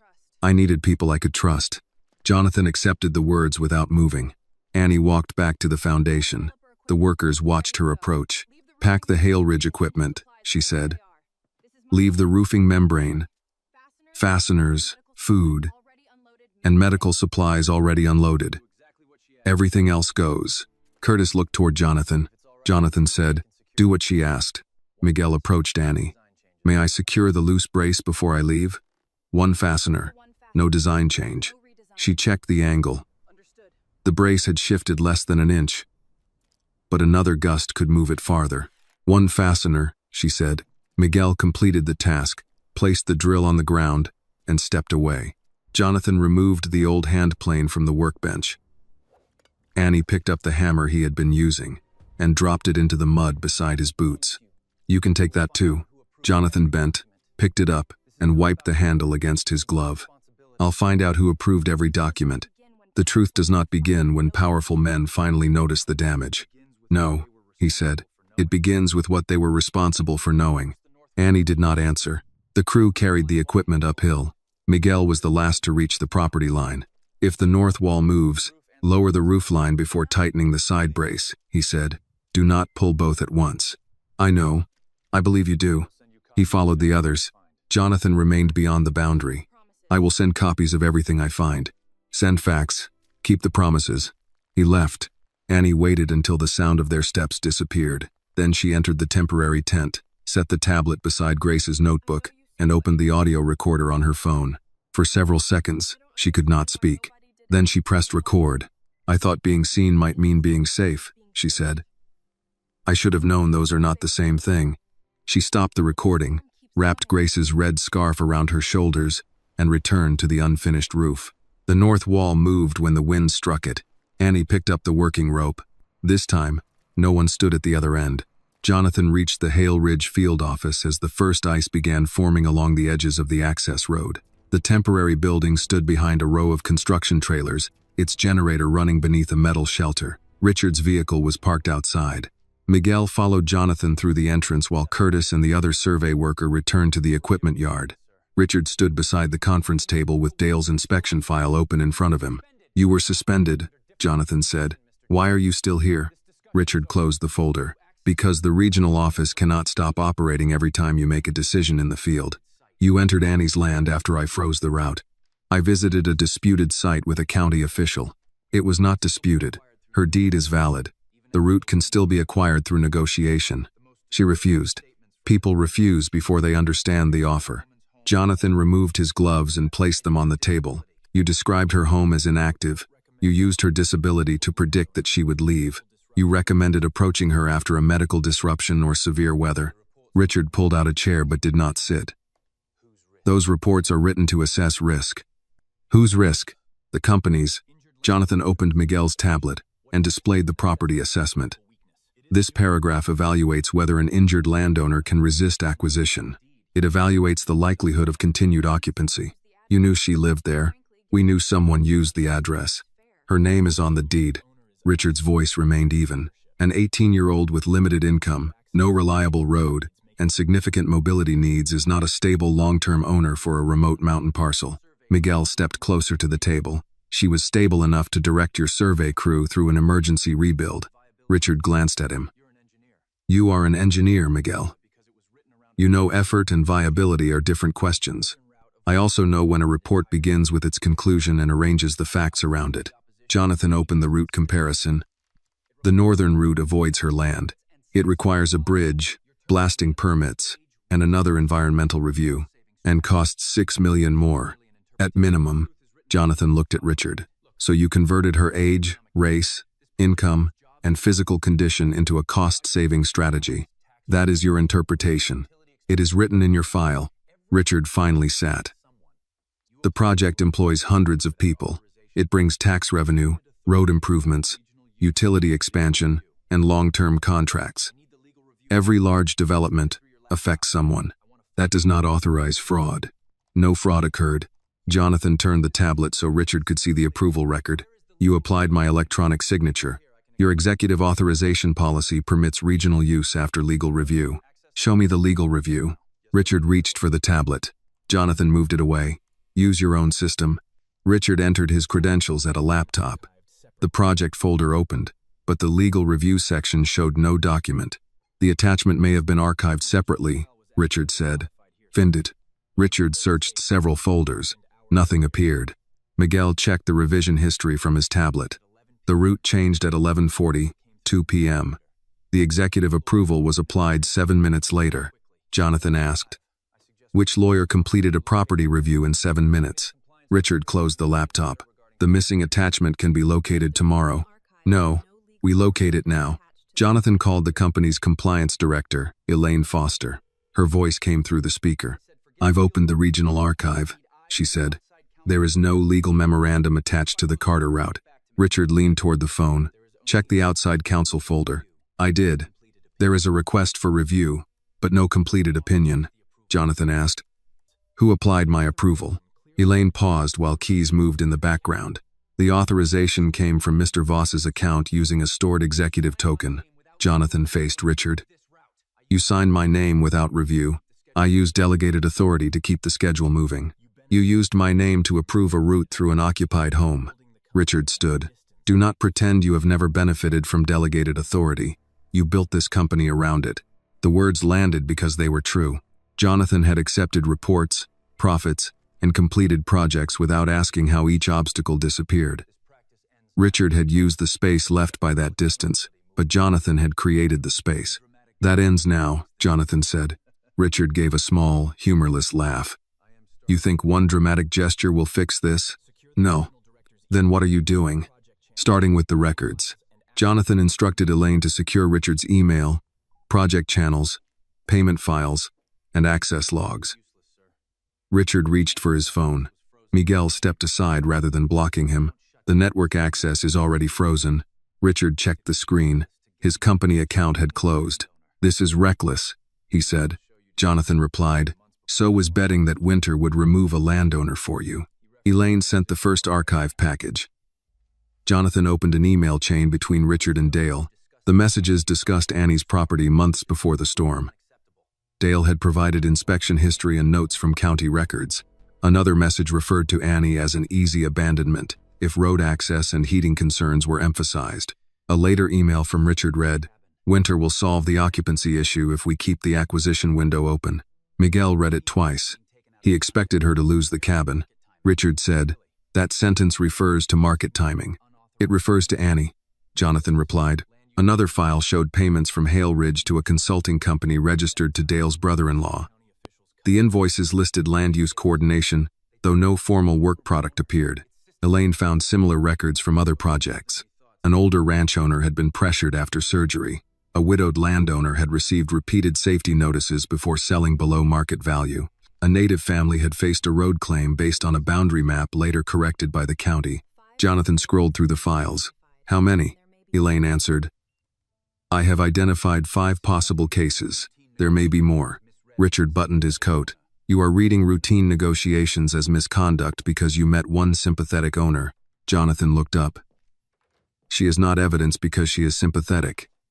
She is evidence because the documents are real." Richard moved toward the exit. "You are not leaving with any company files," Jonathan said. "My personal case contains personal material." Elaine spoke through the phone. "Security is on the way to inventory project documents. Mr. Voss may retain personal items after review." Richard stopped at the door. "If you cancel that road, the board will question your judgment. The lenders may withdraw. Your family retreat will not be built on schedule." Jonathan closed the payment record. "Then it will not be built on schedule. For that cabin? For the law. For the company. For every person whose silence you priced into a budget." Richard left the office under the supervision of site security. Jonathan prepared copies of the emails, payment records, approval history, and route withdrawal. He sent one set to outside counsel, one to the compliance director, and one to Annie's external drive. The final transfer failed because the valley signal had weakened. Miguel checked the weather monitor. "The next wind band is moving faster." Jonathan collected the printed files. "We're going back. The road is worse than before." "Then we walk." As they stepped outside, the temperature dropped another degree. On the hillside below, Annie tightened the roofline alone. The wet rope pulled against the damaged pulley. One fiber separated, then another. The rope gave a sharp snap before Annie could release the tension. The upper line whipped free of the pulley and struck the wet ground. The roof support shifted several inches toward the north wall. Annie tightened her grip on the second line and planted both prosthetic feet against the stone foundation. "Hold," she told herself. The frame stopped moving, but only because the remaining rope carried the full load. Annie examined the angle. The beam was still inside the timber cradle. If she lowered it slowly, she could reset the pulley and try again. If she released the line too quickly, the beam would strike the wall and undo hours of work. She wrapped the rope around a foundation stone and secured it with 2 half hitches. The knots held. Annie moved toward the lifting frame, using a salvaged board as support while crossing the mud. Her right prosthetic foot rotated slightly beneath her. She stopped and looked down. The locking mechanism had not released, but the socket no longer fit securely. The swelling had changed how her residual limb sat inside it. Each step allowed more movement than the last. Annie pressed the release button, adjusted the liner, and fastened the prosthetic again. The pin clicked. "That will have to do." She reached the pulley and found the damaged section of rope. Several fibers had separated where the wet line rubbed against the cracked wheel. The replacement pulley Jonathan's team had brought was still fixed to the main lifting system, but Annie could move it if she first lowered the beam. She returned to the control line and loosened the knot one turn at a time. The beam descended several inches. The north wall moved with it. Annie stopped. One of the temporary braces had shifted near the base. She could not lower the support farther without correcting the wall, and she could not correct the wall while holding the rope from its current position. She looked toward the ridge. No one was coming. The temperature had fallen enough for a thin layer of ice to form on the metal fasteners. Wind moved across the unfinished roof, lifting the loose membrane before dropping it against the frame. Annie tied the line again and moved toward the north wall. Her right prosthetic turned a second time. She shifted her weight to the left and continued. At the brace, she placed a timber block beneath the lower edge and drove it inward with the hammer. The first strike moved it less than an inch. The second seated it against the foundation. Annie raised the hammer again. The right locking pin released. Her prosthetic separated from the socket, and her balance disappeared. Annie caught the edge of the wall with one hand, but the hammer fell into the mud. Her left prosthetic slid across the wet stone, and she came down beside the foundation. The movement pulled the guide rope. Above her, the roof support swung against the north frame. The wall tilted outward. Annie reached for the loose rope and drew it toward her before the beam could move again. She secured it around the lowest foundation stone, using both hands to tighten the knot. Only after the structure stopped shifting did she examine herself. Her coat was soaked along one side. Her left wrist hurt when she turned it, though she could still move her fingers. The right prosthetic lay several feet away, half covered in mud. Its locking component remained attached, but one connecting piece had twisted out of alignment. Annie tried to refit it. The pin would not engage. She removed the left prosthetic as well. Keeping only one attached would make movement across the uneven ground harder. She placed both titanium legs beside the foundation, then used her arms and a narrow board to move toward the temporary tent. The distance was less than 20 feet. It felt much longer without the height and support of the prosthetics. Inside, Annie pulled the blanket around her shoulders and checked the weather unit. 29 degrees. The frost had arrived ahead of the original forecast. She reached for the satellite device Miguel had left, but it showed no connection. Annie tried the emergency channel twice. No reply came through. Outside, the north wall shifted with another gust. Annie closed her eyes for a moment. "I can't hold that wall and fix the roof at the same time." The words felt heavier when spoken aloud. She opened Grace's notebook and turned to the drawing of the original cabin frame. A line in the margin had been underlined twice. Never ask one piece to carry two loads when another support can be added. Annie looked from the note to her prosthetics near the foundation. The rule applied to timber. It applied to people too. She reached for her phone and opened the audio recorder. The battery showed 9%. "I thought doing it alone was the proof," she said. "Maybe I was proving the wrong thing." A sound came from beneath the fallen shelf beside the tent. One of Grace's old recorders had switched on when the wall moved. The speaker produced static, followed by her mother's recorded voice. "Annie, listen to me. A surgeon's hands do not erase your courage. A mechanic's tools do not erase your work. A person can help carry the weight and still leave the choice with you." The recording paused, then continued. "Not doing it alone does not mean you did not do it." Annie sat with the recorder in both hands until the message ended. She did not know when Grace had made it. The date on the screen had faded. The words reached her now, when the house stood unfinished, and the nearest reliable help was beyond a damaged road. Annie set the recorder beside the deed. Then she moved outside again. Without the prosthetics, she used two flat boards to cross the mud, shifting her weight forward through her arms. She reached the north wall and inspected the tilted base. The wall did not need to be raised immediately. It needed to be prevented from moving farther.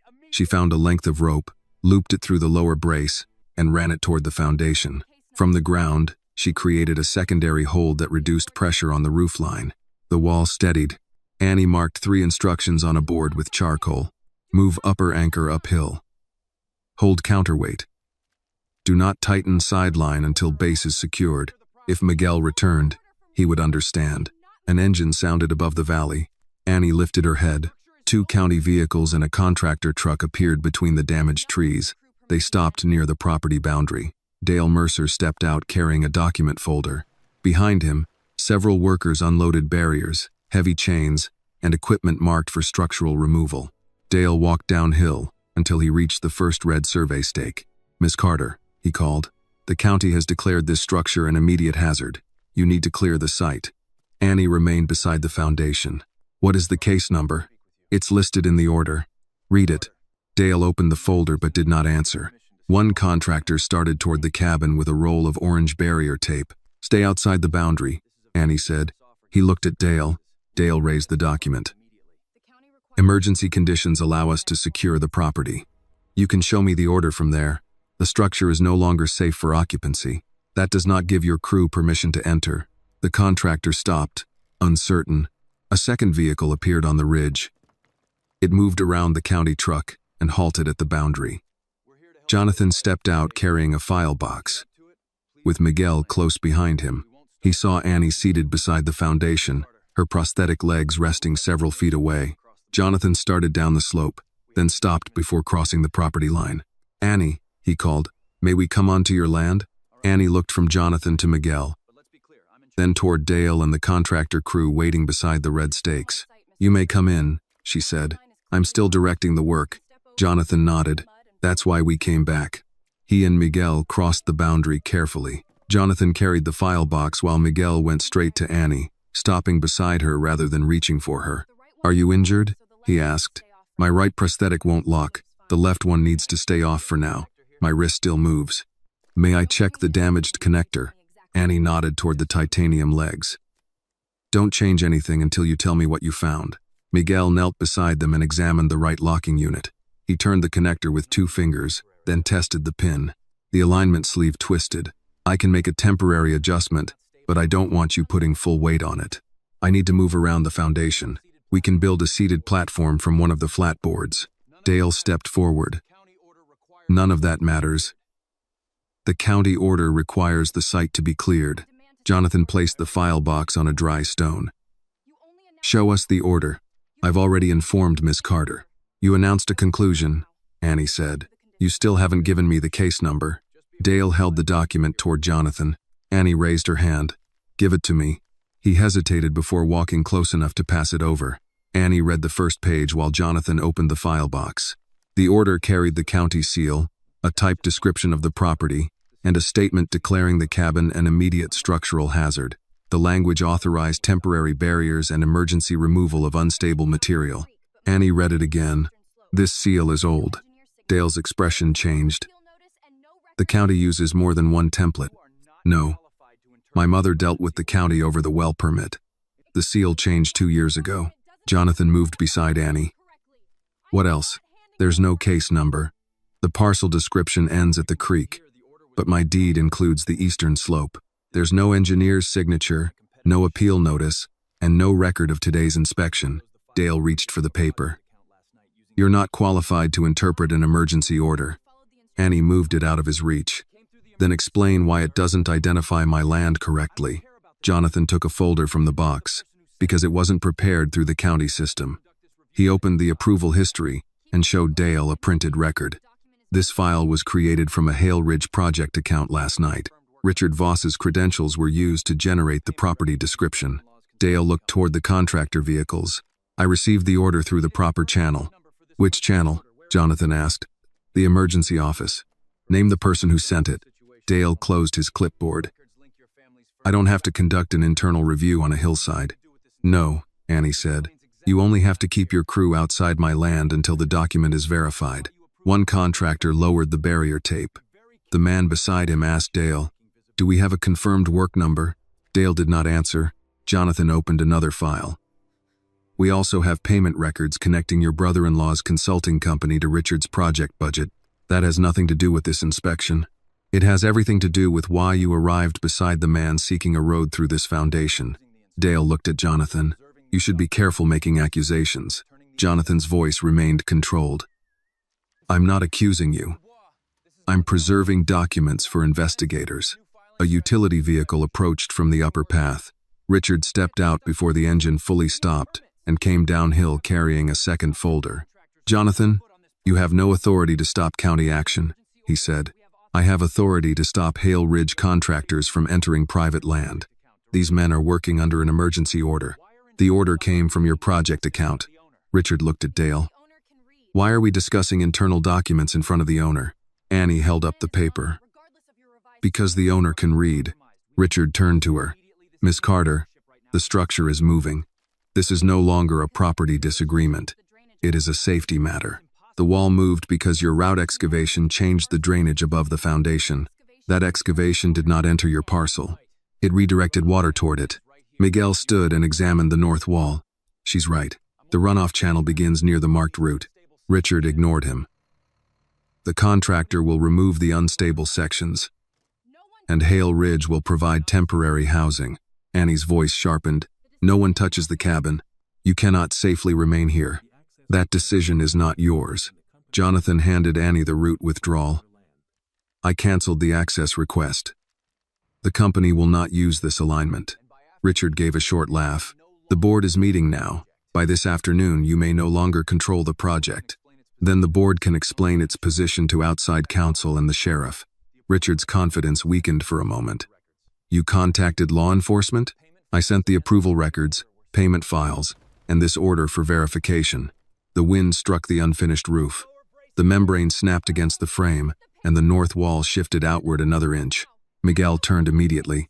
The lower brace is moving. Annie set the order beneath the file box and pulled herself toward the charcoal instructions she had written on the board. Jonathan, take the counterweight line. He moved without asking another question. Miguel, the uphill anchor needs to move beyond the washed soil. I see it.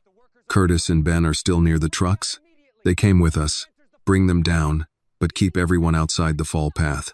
Richard raised his voice. No one from Hale Ridge follows her instructions. This site has been condemned. The contractor nearest him looked from the moving wall to Annie. She pointed toward the base. If that brace slips, the roof frame comes down toward the foundation. Move your people uphill. The man stepped back and waved the others away. Richard turned on him. I gave you an order. You gave us a paper with no work number, the contractor replied. She gave us a safety warning. Miguel called Curtis and Ben down. They arrived carrying rope, chocks, and a portable jack. Annie directed every movement from the foundation. Curtis, place the jack beside the third stud, not under it. Ben, take the secondary line through the upper pulley. Jonathan, don't add tension yet. Jonathan wrapped the rope around his gloves. Waiting, Miguel tested the soil near the first anchor and shook his head. It won't hold another full pull. Use the buried stone uphill. The angle will change. Only until the base is secured. Then shift the line back through the guide. Miguel followed her reasoning. That will work. Dale backed toward his truck. Jonathan activated the camera on his phone and set it against the file box, keeping the order, the workers, and the moving wall in view. Mr. Mercer, he said, you should remain until the document is verified. I have other sites. Annie looked at him. You were prepared to remove this one. You can stay long enough to see why. Richard stepped toward the contractor again. Start the machine. Move the loose material away from the foundation. The young operator remained beside the controls. Not while people are under that wall. I'm the project director, and she knows which way it will fall. A stronger gust came down the ridge. The upper brace tore free with a crack. Miguel shouted, the angle is changing. Annie gripped the control rope. Everyone clear the inside. Jonathan, hold your line exactly where it is. Miguel, move the anchor now. The north wall tilted toward them, pulling the roof support with it. For 1 second, every rope tightened at once. Then the entire structure began to fall. Jonathan, don't pull. Annie's command reached him before instinct took over. He held the counterweight line in place while the north wall continued tilting. The roof support shifted with it, forcing every rope across the foundation to tighten. Miguel moved uphill with the secondary line. The anchor stone is 2 feet beyond the washout. Run the rope behind it, Annie said. Curtis and Ben cleared the inside of the frame. The contractor crew moved beyond the marked fall zone, though Richard remained near the machine, shouting at them to continue preparing the site. Annie ignored him. She watched the base of the wall instead. The upper section was moving faster than the lower brace, which meant the frame was rotating rather than sliding as one piece. Pulling too soon would lift the base off the foundation and send the wall across the roof support. Jonathan tightened his hands around the rope. Tell me when. Not yet. The wall is coming down. I can see it. Another gust pushed against the exposed boards. The frame dropped several inches. Jonathan shifted his weight. Hold exactly where you are, Annie said. Do not save the wall before it is ready to be saved. He stopped moving. Miguel reached the buried stone and passed the rope around its lower edge. New anchor ready. Ben, take the slack out of the secondary line. No force yet. Ben pulled until the rope became straight. Curtis, get the jack under the side plate. There isn't enough clearance. Use the flat block first. Slide it from the outside. Curtis dropped to one knee and pushed the block beneath the timber. The wall lowered another inch, trapping the block before it reached the correct position. It's caught, he said. Leave it. Put the jack against the block. The portable jack fitted at an angle. Curtis placed one hand on the handle. Wait, Annie said. Richard stepped closer to the machine operator. Move the equipment forward. That wall is already lost. The operator shook his head. People are working under the lines. They've been told to clear the site. Jonathan kept his attention on Annie. Richard, stay away from that machine. You no longer control this operation. No one operates equipment on Annie's land. Richard pointed at the leaning frame. You're risking everyone here to protect a pile of damaged timber. Annie turned toward him for only a moment. The safest thing you can do is stop talking and move uphill. The contractor beside Richard stepped away first. Dale followed, keeping the document folder against his jacket. Miguel tested the new anchor. It's holding. Annie examined the connection between the north wall and roof support. The temporary shackle had bent under the uneven load. If it opened, the support would separate from the wall before they could realign either piece. We need a pin through the brace, she said. Curtis checked the toolbox. The spare shackles went back with the equipment. There's hardware in the supply box near the west wall. Ben reached it and searched through the fasteners. Nothing thick enough. Annie looked at her prosthetic legs beside the foundation. The damaged right unit had a removable titanium pylon between the socket connector and prosthetic foot. Its diameter was close to the opening in the brace assembly. It would not replace a permanent fastener, but it might hold long enough for the wall to return upright. She pointed toward it. Miguel, remove the center pylon from the right prosthetic. He looked from the leg to the bent shackle. That may damage the connector. The connector already needs repair. You won't be able to use the leg afterward. I can't use it now. Miguel picked up the prosthetic. The pylon may hold for one controlled pull. Nothing more. That's all we need. He used the wrench from Annie's jacket pocket and loosened the lower clamp. The titanium section slid free. Miguel carried it to the wall while staying outside the direct path of the frame. The brace opening is tight, he said. Turn the narrow end uphill. Push only when Curtis raises the base. Curtis placed both hands on the jack. Annie gripped the control rope. Raise it one turn. The jack moved. The side plate lifted enough for Miguel to align the brace. Another half turn. Curtis moved the handle again. Miguel pressed the titanium section through the opening. It stopped halfway. The angle is wrong. Ben, ease the secondary line 2 inches. Ben released a small amount of rope. The brace shifted. Miguel pushed again. The pylon passed through both sides and held the connection together. It's set, he said, but we need permanent fasteners as soon as the wall is upright. Annie checked every position. Jonathan, when I say pull, take 3 steps uphill. No more. Understood. Ben, keep the secondary line centered. Miguel, guide the base. Curtis, 1 turn on the jack when the frame begins moving. A gust struck the wall. Annie waited until it weakened. Pull. Jonathan moved uphill. The counterweight line tightened, and the wall stopped descending. Ben, add tension. The secondary rope drew the upper section toward the new anchor. Curtis, 1 turn. The jack lifted the base. The wall began rising, but the lower edge slid across the stone. Stop. Every person held position. Miguel looked down. The base missed the notch. Move the left chock closer. I can reach it. Keep your body outside the frame. Miguel used the end of a board to push the chock beneath the wall. It settled against the foundation. Ready. Annie shifted the control rope through her hands. Jonathan, 1 more step. Ben, match him. The wall rose another foot. The titanium pylon held, though one side began pressing against the brace opening. Miguel saw it. We have less than a minute. Then don't waste it. Jonathan continued pulling under Annie's count. Curtis raised the base in small stages, while Miguel guided the lower plate toward its original notch. The wall reached vertical. Hold everything, Annie said. Curtis drove the first permanent fastener through the lower brace. Ben secured the upper line. Miguel replaced the bent shackle with 2 structural bolts taken from the roof supply. Only after both bolts were tightened did he remove the titanium pylon. The brace is secure, he said. Annie loosened the control rope slowly. The wall remained upright. Jonathan released the counterweight line and opened his hands. The gloves had torn across both palms, but he gave them no attention. For several seconds, everyone watched the frame. It stood, then the young machine operator pointed uphill. Water's coming down. A narrow stream had formed beside the red survey stakes. It widened as runoff entered the channel cut near the proposed road.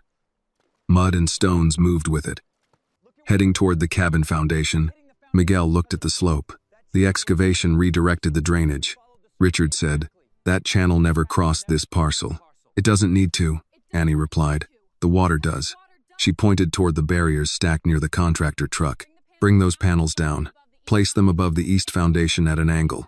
Use the sandbags behind them." The contractor foreman looked at Dale. Dale said nothing. The foreman turned to Annie. Which direction should we send the runoff? Toward the old creek path, below the garden. Keep it away from the pump. The workers began moving the same barriers they had brought for demolition. Under Annie's direction, they formed a temporary retaining line and opened a shallow channel around the foundation. The first wave of runoff struck the panels, changed direction, and flowed toward the creek. Richard stepped toward the machine again. This has gone far enough. Start the bulldozer and clear the structure. Jonathan activated the camera beside the file box. The operator kept his hands away from the controls. Annie sat beside the stone foundation, the titanium pylon across her lap. Go ahead, Mr. Voss, she said. Give that order again while the camera is recording. Richard looked at the phone recording him, then at the bulldozer operator. This site is under an emergency order, he said. Proceed with removal. The operator kept both hands away from the controls. I still don't have a valid work number. You have my authorization. You're not the county. Dale stepped forward. The order came through my office. Annie held up the document. Then read the parcel number. Dale opened his folder as though the answer might appear on another page. Jonathan moved beside the camera without blocking its view. Read the number, Mr. Mercer. Dale found the line and spoke more quietly. 18B. Annie placed her deed on the foundation. This property is 18C, Richard said. A clerical error does not change the condition of the structure. It changes which property your order describes, Annie replied. The county can correct it. After you tear down the wrong house? The contractor foreman walked to the machine and removed the key from the ignition. He handed it to the operator. No one starts this until the sheriff verifies the order. Richard's face tightened. Your company has a contract with Hale Ridge. My company also carries insurance. I'm not driving onto private land with paperwork that lists another parcel. Jonathan turned the camera toward Dale's document, then toward the route map and the red stakes. Copies of the order and project files have already been transmitted, he said. Outside counsel has them. So does the county sheriff. Dale closed his folder.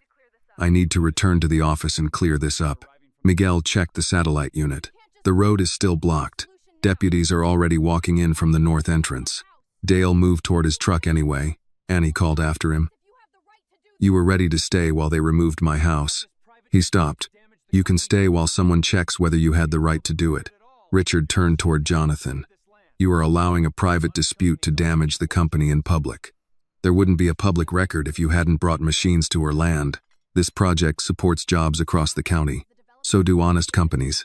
Richard glanced toward Annie, who remained seated beside the foundation with the titanium pylon across her knees. All of this for one damaged cabin? Annie answered. All of this because you thought a damaged cabin meant the owner had no voice. You cannot maintain this place alone. That was never your decision. You have no road, no reliable power, and no medical access. Any reasonable person would accept relocation. Any reasonable person would ask before planning a road through someone's kitchen. Richard looked at Jonathan. You are throwing away $6 million for a girl who will need assistance for the rest of her life. The workers stopped moving. Jonathan did not interrupt. Annie's voice remained steady. You keep saying assistance, as though it gives you authority. Richard seemed to notice the camera again. That is not what I said.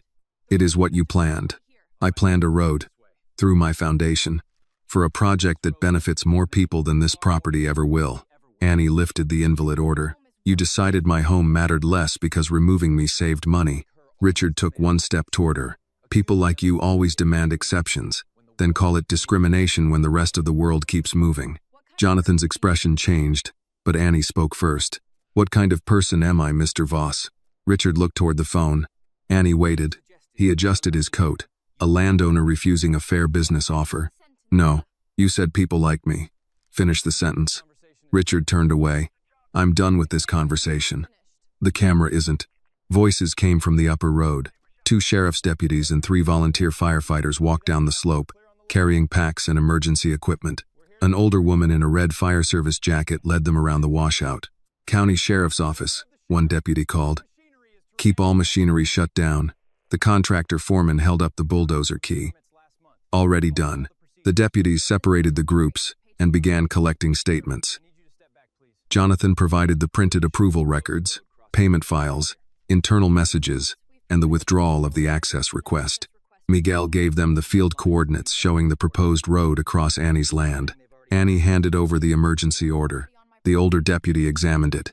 This seal hasn't been used for 2 years. That's what I told him, Annie said. Dale claimed the document had arrived through an emergency channel. When asked for the sender's name, he could not provide one. The second deputy requested his phone and county tablet for preservation. Richard objected. These records involve confidential corporate matters. Jonathan replied, I authorize their release. You may not have that authority much longer. That won't change what happened this morning. The deputies detained Richard for further questioning and ordered Dale to surrender the county vehicle until the document's origin could be verified. No one treated Richard's remarks as the only offense. The records showed possible forgery, attempted unlawful entry, misuse of county procedures, and financial connections that required investigation. The older firefighter approached Annie and removed her gloves. Ruth Bennett, volunteer fire captain. Miss Carter, where do you need us? Annie pointed toward the east side of the foundation. The runoff barrier needs 2 more sandbags. Then the roof membrane has to be fastened along the lower edge before the temperature drops again. Ruth nodded. Show me the spacing. Annie marked the positions with charcoal. Ruth followed them without changing the plan. The other firefighters secured the membrane while Miguel installed permanent hardware where the titanium pylon had held the brace. Jonathan remained on the counterweight line until Annie told him to release it. When the final anchor was fixed, Miguel returned the titanium section. The connector will need proper repair, he said. I know. I can build a stable-seated platform for tonight. Do that. The answer came without resistance. By late afternoon, the cabin had 3 secured walls, a protected roof section, and a temporary door covering. Ruth installed the stovepipe with the required clearance, then heated chicken noodle soup on the camp stove. Annie accepted the bowl and wrapped Grace's scarf around her shoulders. Jonathan sat on the foundation several feet away. I'm sorry, he said. Annie warmed her hands against the bowl.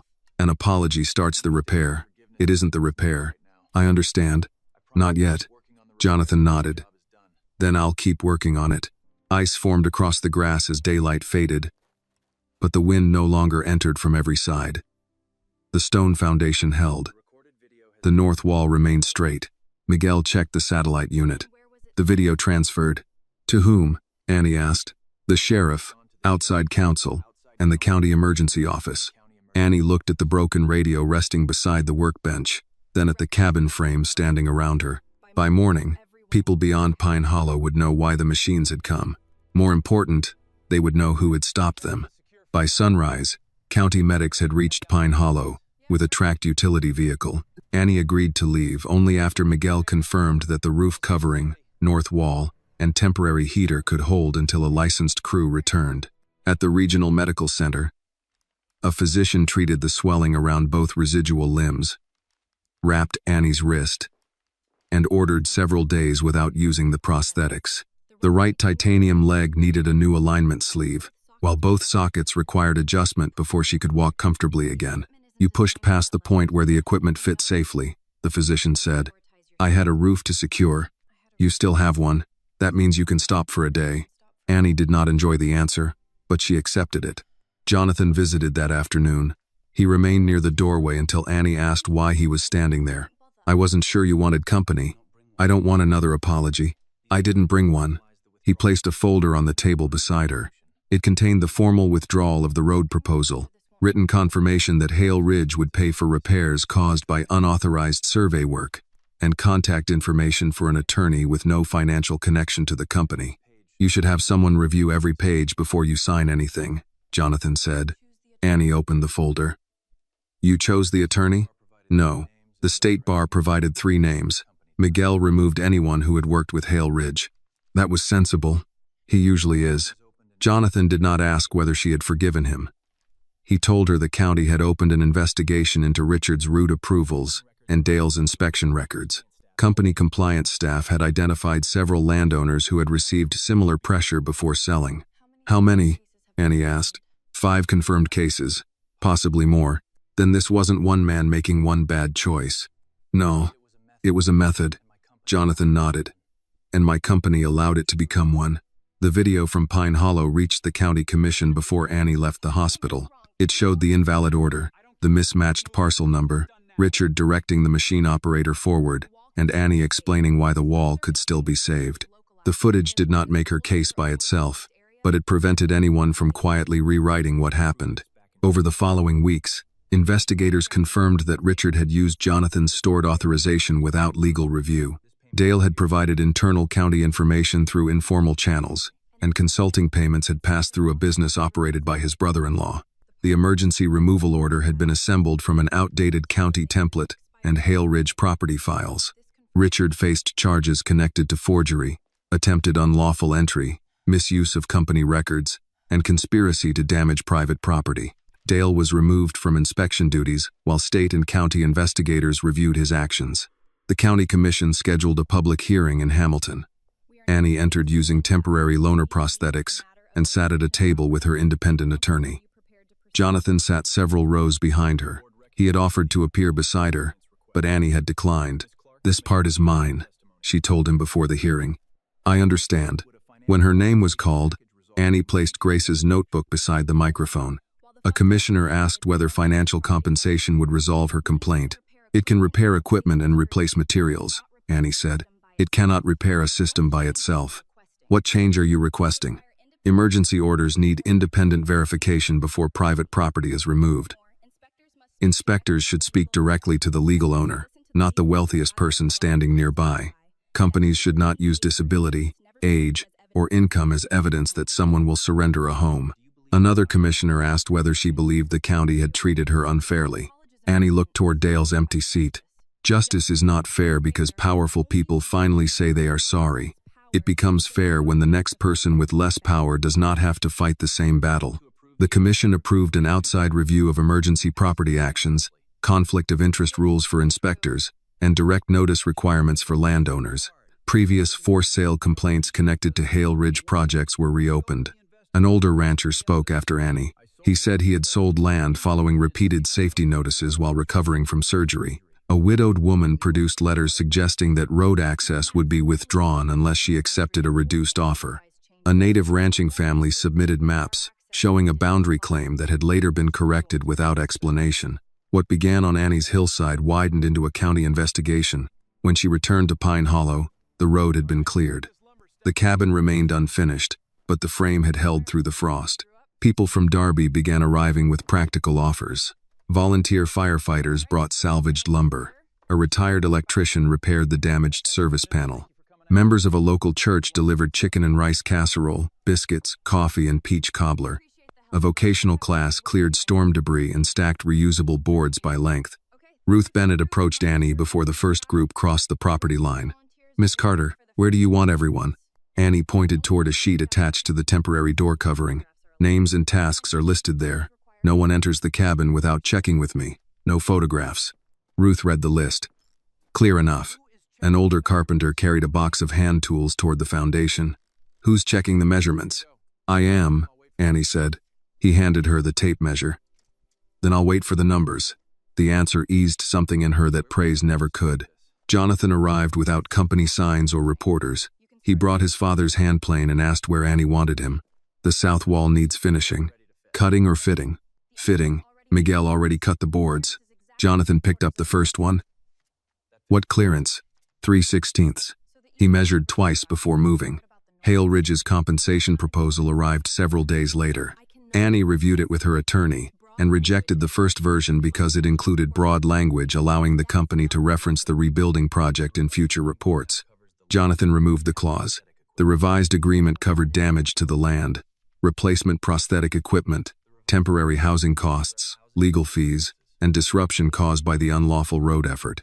A separate education proposal offered tuition, accessible housing, transportation, drafting equipment, and a paid apprenticeship under Miguel. Annie added her own conditions. "Hale Ridge gets no ownership of designs I create independently," she said. "I choose the school. I can leave the apprenticeship if it stops serving the work I want to do." Jonathan signed the changes. "One more thing," Annie said. "Any housing project developed from my training needs a low-cost option for rural families. That may reduce profit." "Yes." Jonathan considered the page, then signed again. "Then we design around it. By the end of the month, The final wall was ready. Community volunteers gathered outside while Annie checked the last board with Grace's square. Jonathan stood at the far end, holding it level. He offered Annie the hammer. She accepted it, placed the final nail against the wood, and waited until every hand had moved clear. Annie drove the nail into the final board with 3 measured strikes. The sound carried across the foundation and through the new walls. Jonathan kept the far end steady until she lowered the hammer. "That's it," Miguel said. "The frame is complete." No one cheered immediately. The people gathered outside seemed to understand that the moment did not need noise. Annie placed Grace's carpenter's square against the finished corner and checked it one last time. "Straight," she said. Ruth Bennett lifted the lid from a pan near the camp table. "Good. Now that the inspection is finished, someone should eat before my casserole turns into roofing material." A few people laughed and began carrying tools toward the workbench. They had learned Annie's rules during the weeks of rebuilding. They asked before moving lumber, returned tools to the marked spaces, and waited for her measurements instead of offering their own. Jonathan remained beside the wall. "You can let go now," Annie said. "I wanted to make sure the board stayed level." It stayed level after the second nail. He released it.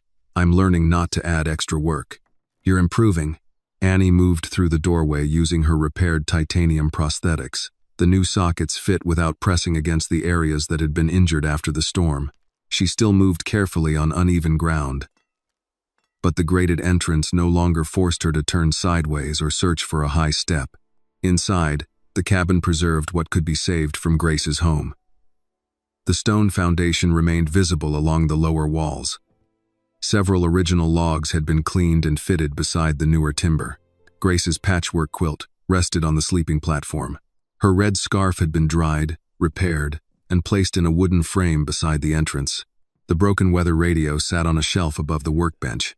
Jonathan followed Annie inside carrying his father's hand plane. "I brought this back," he said. "You used it well. I want you to keep it." Annie looked at the worn wooden handle. "With what condition?" "No condition." "No company plaque?" "No." "No speech about carrying on a tradition?" "I had considered one." "Don't." Jonathan handed her the tool. "Then it's yours to use." Annie accepted it and placed it beside Grace's carpenter's square. Tools from 2 different families now rested on the same shelf. Not as trophies, but as objects meant for work. Jonathan looked around the cabin. The low kitchen surface ran beneath the south window. Drawers opened from the side. The sink allowed clear space underneath, and the wall supports were positioned where Annie had designed them. A straight route connected the sleeping platform to the rear exit. Nothing in the cabin required her to move according to someone else's idea of a normal body. "You were right about the doorway," Jonathan said. 36 inches would have been too narrow. Annie set the hammer on the counter. "Most standards describe the minimum someone can tolerate. I want to design places people can use without planning every movement. You'll have the chance." The education agreement had been signed the previous week. It covered tuition at the technical college Annie selected, accessible housing near campus, transportation, drafting equipment, and a paid apprenticeship under Miguel. The legal compensation remained separate, managed through an account reviewed by Annie's attorney. Jonathan had also signed her added conditions. Hale Ridge would have no claim over designs Annie created independently. Any future project based on her accessible housing work would include an affordable rural option. Annie opened the drawer containing the final agreement. "Money can open a door," she said. "It cannot decide where I walk after that." Jonathan nodded. "I remember. You should. It's in the contract." "I remember that too." Outside, Ruth called everyone toward the tables. Church volunteers had brought biscuits, chicken and rice casserole, coffee, and peach cobbler. Older tradespeople sat with vocational students, comparing hand tools and arguing about the best way to protect timber through a Montana winter.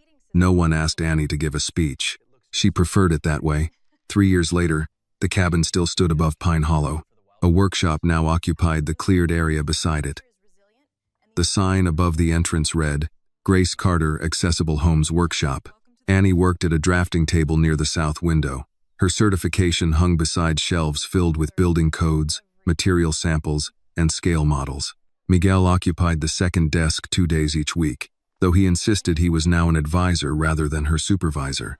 "You stopped supervising me after the first month," Annie told him. "I noticed." You kept correcting the coffee. Bad coffee is an engineering failure. Their current project was a group of affordable homes for older residents in rural communities. Each design included wide entries, low storage, safe heating, simple repair access, and floor plans that could change as mobility needs changed. The first model was already under construction outside Hamilton. Another had been approved for injured veterans. A third would replace housing lost during a wildfire. Jonathan arrived for the workshop's opening without company banners or a press team. Rebecca came with him.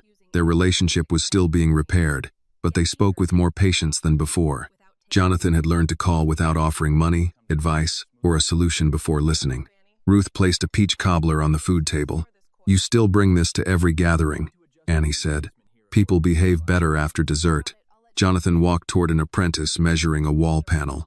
The young man handed him the far end of a board. "Hold this level," Annie called. Jonathan took the board. "How much clearance?" 3/16.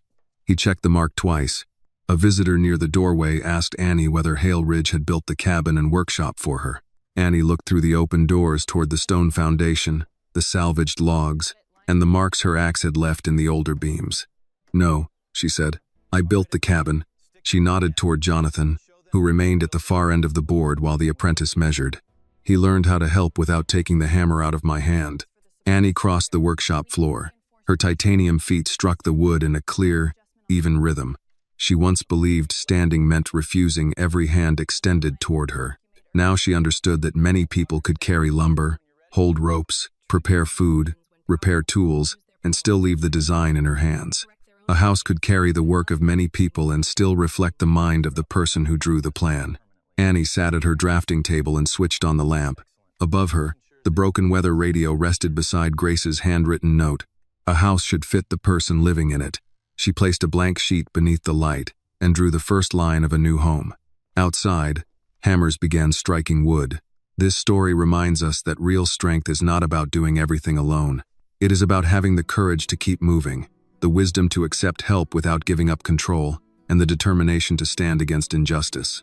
Annie's journey shows that disability does not define a person's ability, and kindness means more when it respects dignity instead of replacing it. True justice begins when people use their power to protect the vulnerable, correct their own mistakes, and make sure others do not have to fight the same battle again. This video is a work of fiction created with the assistance of artificial intelligence. All characters, events, and situations are not real and do not represent any actual people or true stories. The content is intended for storytelling and emotional illustration only.